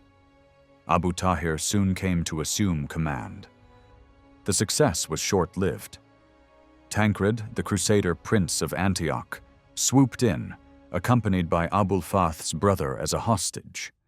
By September, he had the town under blockade. Abul Fath died under torture. Abu Tahir and comrades were ransomed and retreated to Aleppo. This early brush with a Frankish prince, even though it ruined a carefully staged plan, did not reorient Ismaili daggers toward Latin targets. Their principal war was not against Christianity, but against Muslim overlords. Immediate goals were to secure a base. The deeper objective was to bleed Seljuk power wherever it showed itself. In 1113, they landed the blow they most desired, the assassination in Damascus of the Mosul Atabeg Maudud, who had marched west as part of a larger eastern effort, ostensibly to support Syrian Muslims against the Franks. The Alamut party saw Maudud as a mortal threat. They were not alone. In 1111, Aleppo had shut its gates on his army, and Ridwan had called in the Ismailis. Rumor, echoed in Christian and Muslim sources, held that Damascus's own deputy may have encouraged the killing. The danger from the east spiked when their protector Ridwan died on the 10th of December, 1113. In Aleppo, the sect had already provoked hostility with botched attempts on a newly arrived Iranian Zangid notable. After Ridwan, his son Alp Arslan at first stayed the course and even granted them a fortress on the Baghdad road, but pressure mounted. Sultan Muhammad wrote warning of the Ismaili menace and demanding their suppression. The city's militia chief, Ibn al-Badi, seized the initiative. Abu Tahir the goldsmith was arrested and executed, followed by the killing of the physician astrologer's brother and the local head of the sect. Hundreds of Ismailis were rounded up, some jailed, some stripped of property, some hurled from the walls, some beheaded, some escaped. Despite the setback and the failure to hold a long-term stronghold, the Iranian cadre, still under Abu Tahir, had not wasted its time. They built lines to local sympathizers, drew in members of other Ismaili branches and radical Shi'i groups, and made headway in Jabal al-Sumak, Jizr, and among Banu Ulaym, the strategic belt between Shazar and Sarmin. They seeded points of support elsewhere, especially along the communications path eastward to Alamut. By spring 1114, roughly 100 men, drawn from Apamea, Sarmin, and other places, staged a surprise coup at Shazar, while the lord and his household watched the Christians' Easter rites. A counterattack annihilated them. Even in Aleppo, a foothold lingered after the 1113 purges. In 1119, their enemy Ibn al-Badi was expelled and fled to Mardin. Ismaili killers waited at a Euphrates crossing and slew him and 2 sons. The following year, they asked the ruler for a fortress. Unwilling to hand one over but afraid to refuse outright, he claimed he had ordered it demolished. The officer who carried out the demolition was assassinated a few years later. By 1124, however, a new prince jailed the local chief agent and expelled adherents. Those who remained sold their property and left. Ismaili influence in Aleppo was finished. Leadership shifted south. After Abu Tahir's death, Bahram, an Iranian and nephew of the earlier missionary Abu Ibrahim of Asadabad, executed in Baghdad in 1101, took the helm and moved the center of gravity to Damascus. For a time, he lived under extreme secrecy, changing disguises and slipping from town to fortress unseen. He likely had a hand in the killing of Mosul's governor Porsuk in the Friday Mosque on the 26th of November, 1126. The assassins, dressed as dervishes, included at least 8 Syrians. One Aleppan raconteur relates the grimly comic aftermath of a mother who rouged her eyelids in joy at the news of the killer's deaths, only to rip out her hair when her son, the lone survivor, limped home days later. That same year, we see the first firm proof of direct cooperation between the sect and a Turkish ruler. In January 1126, Ismaili contingents from Homs and elsewhere, famed for daring and valor, fought with Tutagan of Damascus in a failed assault on the Franks. Late that year, Bahram arrived openly in Damascus with a letter of recommendation from Aleppo's new master, Il-Ghazi. Welcomed with honors, he worked his way into the inner circles. In classic fashion, he asked for a fortress. Tutagan granted him one on the frontier with the Latin kingdom of Jerusalem. The sect even received a headquarters inside Damascus, a residence some called a palace, and others a dar house.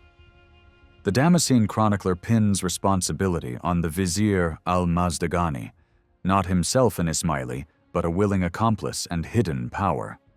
Tutagan, for his part, disliked the sect, but tolerated it until he could strike. From Banyas, Bahram rebuilt and fortified, then launched military and missionary operations. He sent preachers everywhere, writes the Damascene annalist, and drew around him crowds from the ignorant rabble of the towns to the wretched peasants of the villages. Raids fanned out. Territory was added piecemeal. But doom gathered in Wadi al-Taim, a valley thick with heterodox communities, Druze, Nusayris, and others, whose geography suited Ismaili designs. There, the local leader, Barak ibn Jandal, had been captured and killed by treachery. Bahram marched to seize the valley and met a ferocious defense led by Barak's brother, Dahak. After hard fighting, the Ismailis were routed and Bahram slain. His place at Banyas went to another Iranian, Ismail, who kept to Bahram's program. The end came soon. Tutagan's death in 1128, as in Aleppo earlier, unleashed a backlash. Mufarij ibn al-Hasan ibn al-Sufi, a fierce foe of the sect and an enemy of the vizier, rallied the city's power brokers. Urged on by the governor and the military commander Yusuf ibn Firuz, Tutagan's heir Buri prepared the blow. On Wednesday, the 4th of September 1129, the vizier was cut down during an audience, decapitated, and his head displayed. At dawn, the next day, the city was purged of Batiniya, with dogs fighting over the remains. One source claims 6,000 dead, another 10,000, another 20. Exaggerations, surely, but the massacre was real. Seeing the ground give way, Ismail surrendered Banyas to the Franks, fled into their lands, and died in early 1130. A recurring tale that the vizier and the sect planned to hand Damascus to the Franks rests on a single, unreliable report and is widely dismissed as enemy propaganda. Buri and his circle swaddled themselves in armor and ringed their persons with guards to ward off vengeance. It did them little good. While the Syrian mission reeled, the counterstroke came directly from Alamut. On 7th May, 1131, 2 Iranians, disguised as Turkish soldiers in Buri's retinue, stabbed him. Their names entered Alamut's roll of honor. The assassins were hacked to pieces on the spot, but Buri died of his wounds the following year. Even so, the sect never recovered its old leverage in Damascus, a bastion of orthodoxy where its prospects were always limited.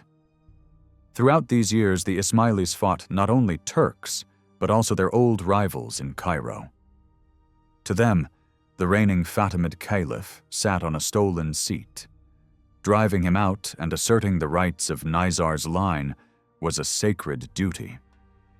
The later 12th century saw multiple Nizari risings in Egypt, all suppressed, and a sharpened Fatimid campaign against Nizari propaganda among its subjects. Caliph al-Amir issued a formal proclamation denying any Nizari claim and defending his dynasty's right. An anecdote attached to that document tells how the Fatimid envoy read it aloud to the Syrian Hashashins, sparking outrage. One of them forwarded the text to his chief, who scrawled a rebuttal in the blank space at the end and sent it back to be read in front of Fatimid partisans. Cairo replied with an addendum. In this climate, a man accused of spying for the Fatimids was murdered in Damascus in 1120. The contest with Cairo was waged with ideas and with knives. In 1121, the powerful Egyptian commander Al-Afdal, architect of the dispossession of Nizar's house, was slain by 3 Aleppine Ismailis. In 1130, Caliph al-Amir himself fell to 10 Ismaili attackers in Cairo. Al-Amir was notorious for his hatred of Nizar's adherents, a loathing sharpened when a man from Wadi al-Taim brought to Cairo the head, hands, and signet ring of Bahram after his death, and was showered with gifts and a robe of honor.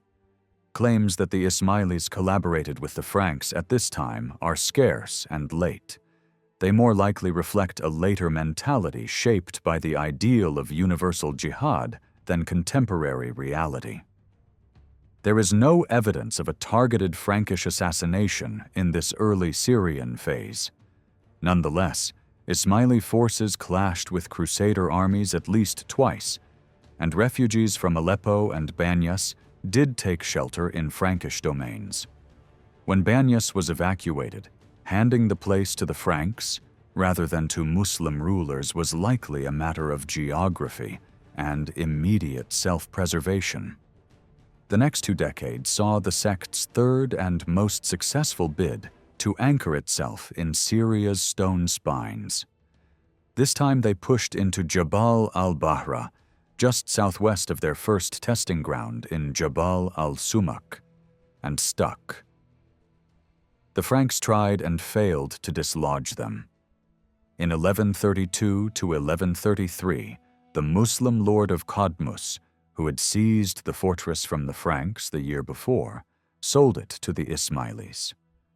A few years on, his son, embroiled in a family quarrel, handed over the whole of Kef. In 1136 to 1137, a band of Ismailis briefly expelled by the Hama governor returned, beat back the Frankish garrison at Hariba, and restored their grip. One of their most important strongholds, Masyaf, was taken in 1140 to 1141 from the governor installed there in 1127 to 1128 by Banu Munkid. Other castles, Al-Kaf, Al-Rusafa, Kuleya, and Manika, fell to them around the same time, though the exact details are murky. Because the community turned inward to consolidate, the record thins. The seller of Qadmus is named as Abul Fath, the last chief Dar before Sinan Abu Muhammad. A Kurdish Ismaili named Ali ibn Wafa fought alongside Raymond of Antioch against Nur al-Din and died with him on the field at Inab in 1149. Dahak ibn Jandal, the lord of Wadi al-Taim, who had broken Bahram's push, was himself killed by the sect in 1149 in reprisal. A year or two later, they claimed their first Frankish victim of note, Count Raymond II of Tripoli, ambushed at the city gate. Our knowledge of the assassins' political maneuvers during these years is fragmentary and shallow.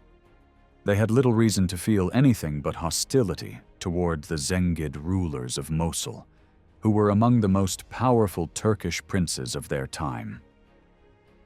The Zengids' control of the communication route between Syria and Iran, their friendship with the Seljuks of the East, and their persistent ambitions to dominate Syria made them a constant threat.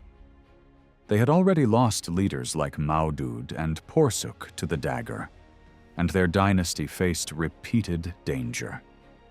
When they occupied Aleppo in 1128, nothing stood between the Ismailis and the Zengids any longer. By 1148, Nur al-Din ibn Zengi outlawed the Shi'i call to prayer that had long echoed through Aleppo's mosques. The ban enraged the city's Shiri and Ismaili communities, who could do little but seethe.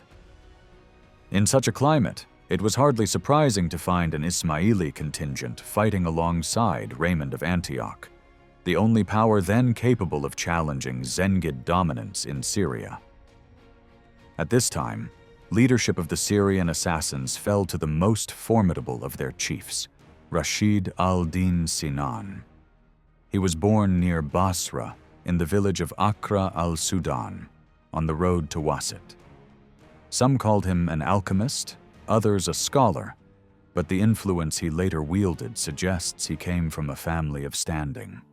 In one account, written by a Syrian contemporary who met and spoke with him, Sinan recalls his early life, his education, and the events that led him to Syria. My childhood was spent in Basra. My father was a man of note there. The teaching of the faith gripped my heart. Then, after a dispute with my brothers, I left them and set out with nothing but an iron staff and iron sandals. I journeyed until I reached Alamut, where the chief then was Kia Muhammad, father of Hassan and Hussein. He sent me to study with his sons, showing me no special favor. I remained there until his death and the succession of his son Hassan. When Hassan ordered me to go to Syria, I left Alamut as I had left Basra, alone. Along the way, I carried letters and orders. I reached Mosul, spent a night in the carpenter's mosque, and pressed on to Raqqa without stopping in any town. There, I delivered my letter to a local contact, who provided me food and hired a mount to carry me to Aleppo. Another agent received me there and sent me onward to the fortress of Al-Kaf. My orders were to stay there, and I remained until our leader Abu Muhammad died in the mountains. After his death, the group chose not a successor from Alamut, but one of their own, Khwaja Ali ibn Mas'ud. His rivals conspired against him. As he left the bathhouse, he was stabbed. Leadership was divided, the killers imprisoned. Then came orders from Alamut: execute the murderer, release the other, and read a message to the brethren. Other accounts confirm the main events of this tale. According to later tradition, Sinan spent 7 years at Al-Kaf. He was clearly under Hassan's patronage, and his mission to Syria began in 1162, the very year Hassan succeeded to Alamut's leadership. The story of rival factions may reflect an early tension between Sinan and his master. In August 1164, Hassan proclaimed the Great Resurrection at Alamut and sent messengers in all directions to announce the new era. It fell to Sinan to establish this order in Syria. Yet the records from Iran and Syria tell different stories. Iranian Ismailis remembered the proclamation in their chronicles, while Sunni writers there barely noticed it. In Syria, however, it was the Sunnis who spread vivid tales of Sinan abolishing the law and declaring the end of the old order. One contemporary claimed that Sinan seduced mothers, sisters, and daughters and released them from the fast of Ramadan. The truth likely lay between rumor and exaggeration. It seems Sinan did proclaim a form of the resurrection in Syria, but when the movement turned to excess, he himself intervened to end it. A Syrian historian writes that around 1176 to 1177, in Jabal al-Sumak, a sect calling themselves the Purified began holding mixed drinking feasts where men and women abandoned all restraint. One of them even proclaimed Sinan to be God. The ruler of Aleppo sent troops against them, but they fled into the mountains. Sinan, after an inquiry, denied responsibility, persuaded the Aleppans to withdraw, and then destroyed the offenders himself. Later legends about the Gardens of Paradise and the ecstatic initiates of the sect may well have grown from such episodes. Once secure in power, Sinan's first act was to fortify his dominion. He rebuilt Rusafa and al-Hawabi, captured and strengthened Ulaika, and bound his territories under one rule. A chronicler wrote that he built new castles for his order across Syria, old and new alike, and made them impregnable through cunning and skill. Time favored him, and kings, fearing his assassins' blades, learned not to touch his lands. For 30 years he ruled Syria without challenge. The masters of Alamut, uneasy at his independence, sent agents repeatedly to kill him, but Sinan evaded or subverted them. Some he slew, others he persuaded to abandon their orders. This defiance set him apart. Unlike his predecessors, Sinan ignored Alamut's authority and ruled as an autonomous prince. Surviving Ismaili texts from Syria, some of which bear his name, present him not as a servant of distant imams, but as the supreme divine leader himself. Our information about Sinan's policies comes mostly from a handful of dramatic incidents: Saladin's failed siege of Masyaf and the 2 attempts on his life, an assassination and an arson attack in Aleppo, and finally the killing of Conrad of Montferrat. Beyond these, we have only scattered references, a few letters of threat to Nur al-Din and Saladin, and a passing mention by the Jewish traveler Benjamin of Tudela in 1167, who noted fighting between the assassins and the men of Tripoli. As Saladin rose to power, champion of jihad, unifier of Islam, and restorer of orthodoxy, he inevitably became the assassins' greatest enemy. By 1181 to 1182, he accused the rulers of Mosul in letters to the caliph of allying with heretical assassins and using them as envoys to the infidel Franks. He claimed they had offered the sect castles and lands in Aleppo, while he himself sent spies against both Sinan and the Crusaders, fighting alone, as he put it, against the unbelieving Franks, the impious assassins, and the treacherous Zengids. Yet later, writers sympathetic to the Ismailis depicted Sinan not as Saladin's enemy, but his uneasy ally against the common Frankish foe. Both versions contain elements of truth. Saladin's accusations of collusion likely overstated reality, yet the mutual hostility between him and Sinan's mountain strongholds was genuine. The Western chronicler William of Tyre tells a strange story that the assassins once offered to adopt Christianity.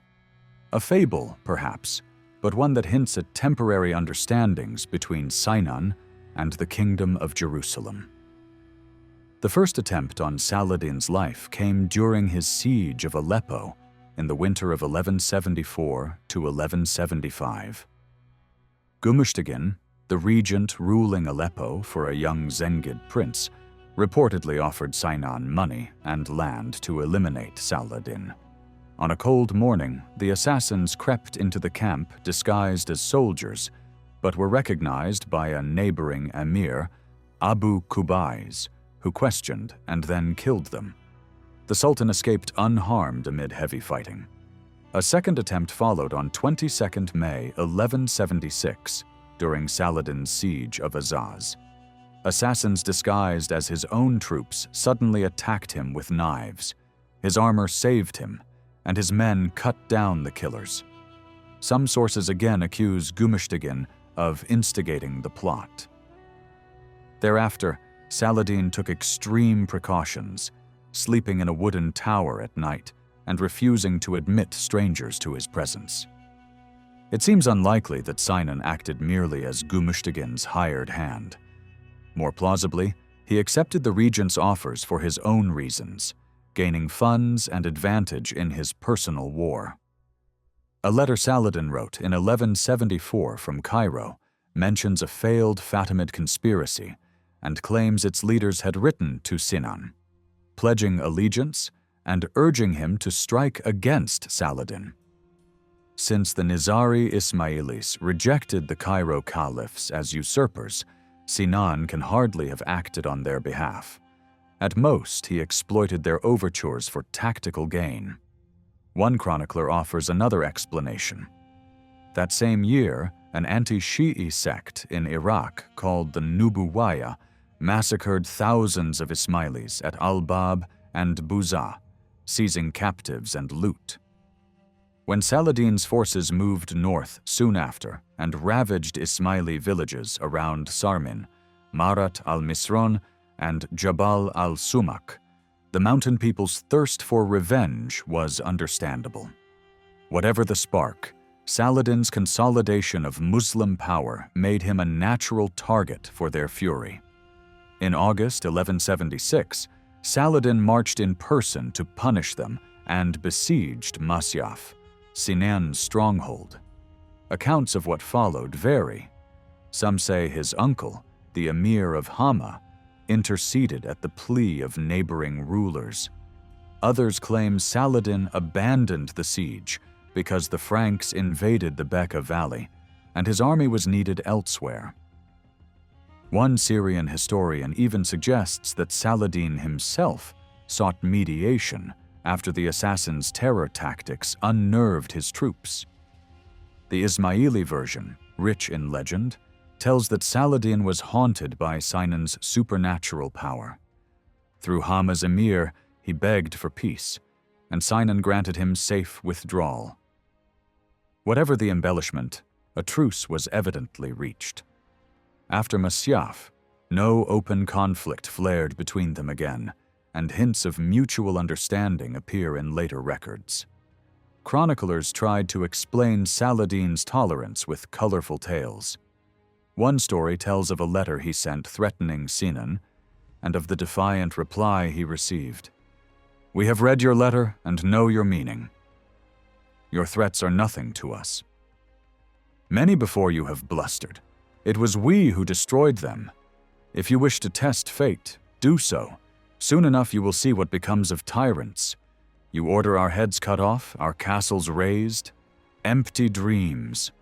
Truth stands firm while falsehood perishes. You know what our men can do and how eagerly they embrace death. So, if you are sincere in your cause, make death your friend. Tell me, can one frighten a duck with water? Your end is near. Prepare yourself, for you shall be humbled in your own land." Another account, recorded by a Syrian historian through his brother's testimony, claims that Sinan once sent an envoy to Saladin with an urgent message. After verifying the man's identity, Saladin dismissed everyone from the tent except 2 trusted Mamluks. The envoy refused to speak unless completely alone.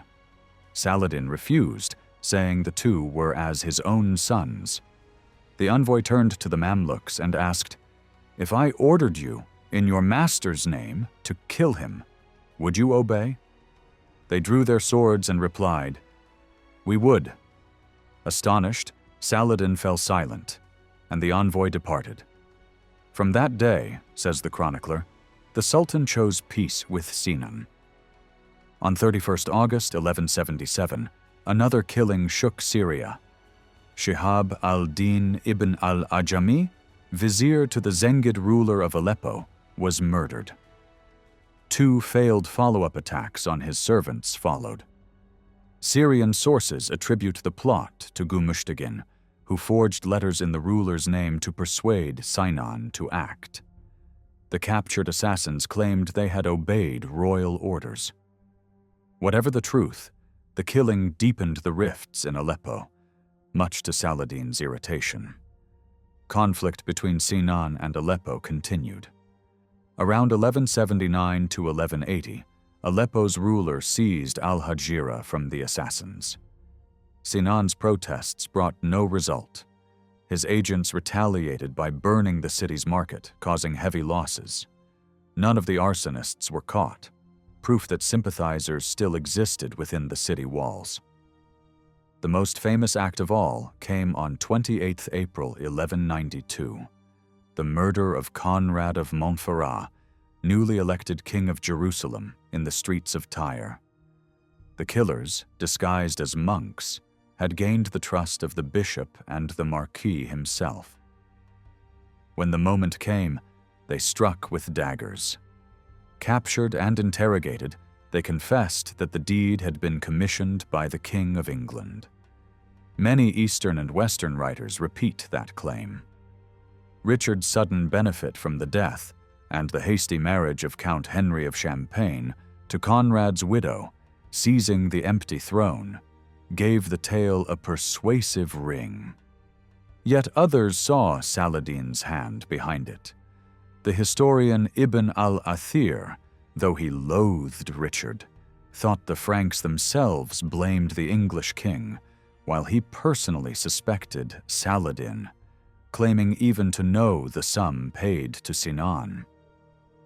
The Ismaili biography of Sinan likewise names him as the planner, but portrays the act as a service to Saladin's holy war, insisting the Sultan afterward rewarded the sect with houses for their missionaries in Cairo, Damascus, Homs, Hama, and Aleppo. A clear exaggeration, but one showing the enduring myth of their partnership. Whatever the embellishment, one truth stands out. After Masyaf, Saladin accepted the assassins as a political reality. Another chronicler, Imad al-Din, argued that Conrad's death brought Saladin no gain, since it relieved Richard of a rival and strengthened his resolve. 4 months later, at Saladin's request, a truce was signed that included the assassin lands. Conrad's murder was Sinan's last triumph. In 1192 or 1193, the Old Man of the Mountain died, and leadership passed to an Iranian named Nasser.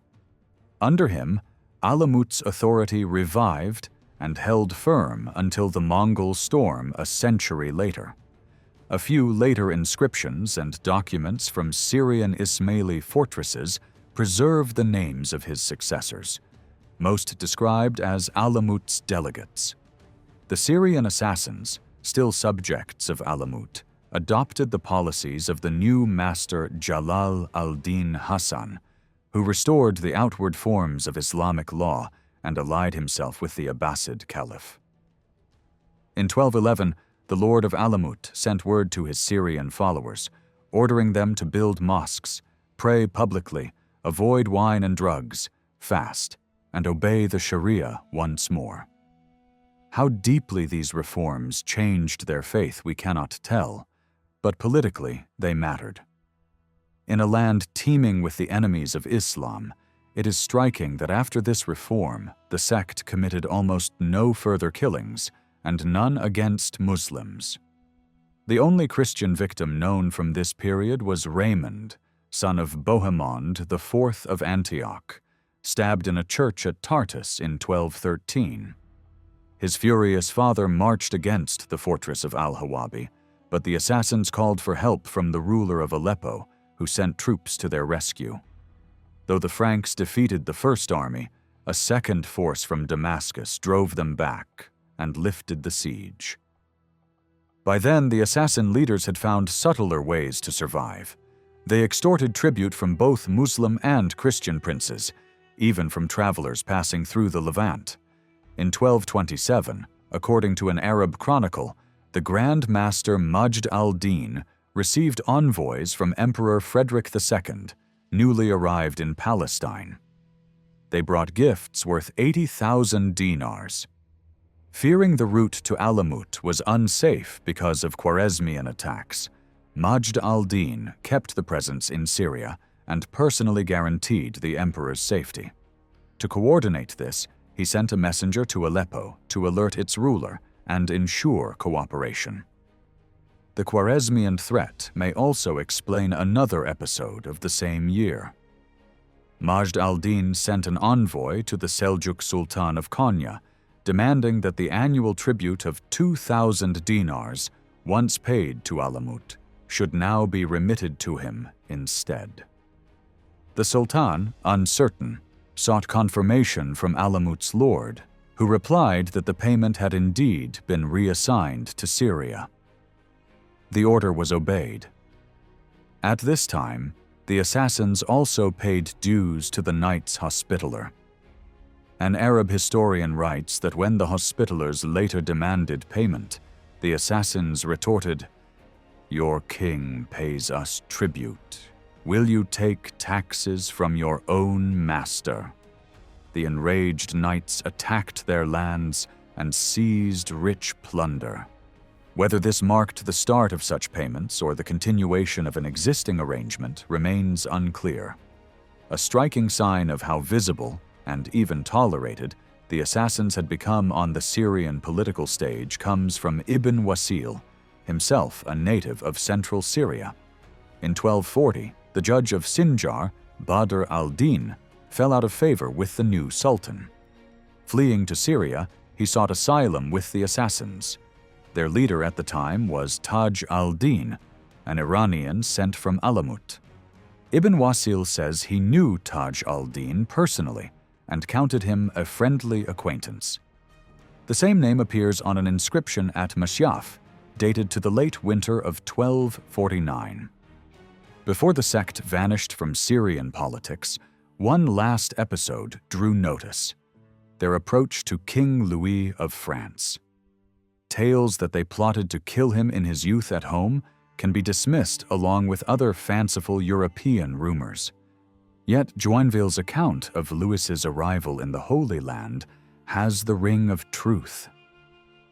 Assassin envoys visited the king at Acre and demanded the customary payment to their chief, just as the Emperor of Germany, the King of Hungary, the Sultan of Egypt, and others supposedly paid each year, knowing their lives lay at his discretion. If the king refused, they would accept a reduction in the dues the assassins were already paying the Templars and the Hospitallers. Joinville explains this curious arrangement by noting that these military orders felt no fear of the sect. Even if a Grand Master fell to a dagger, another would immediately take his place, so the assassin leader had no wish to waste men. In the end, the tribute continued, and gifts were exchanged between the king and the Grand Master. A monk who spoke Arabic, Yves the Breton, acted as the go-between. The end came from two sides at once, the Mongols and the Mamluk Sultan Baybars. In Syria, the assassins joined other Muslims in resisting the Mongol raids and courted Baybars with embassies and presents. At first, he did not show open hostility. In a truce with the Hospitallers in 1266, he even required the knights to stop collecting money and grain from various Muslim towns, including the assassin fortresses.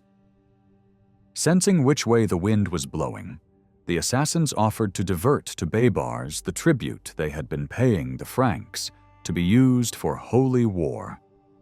But a ruler who devoted his life to driving out crusaders and smashing Mongol power was unlikely to tolerate, in the heart of Syria, a community he saw as unbelieving killers.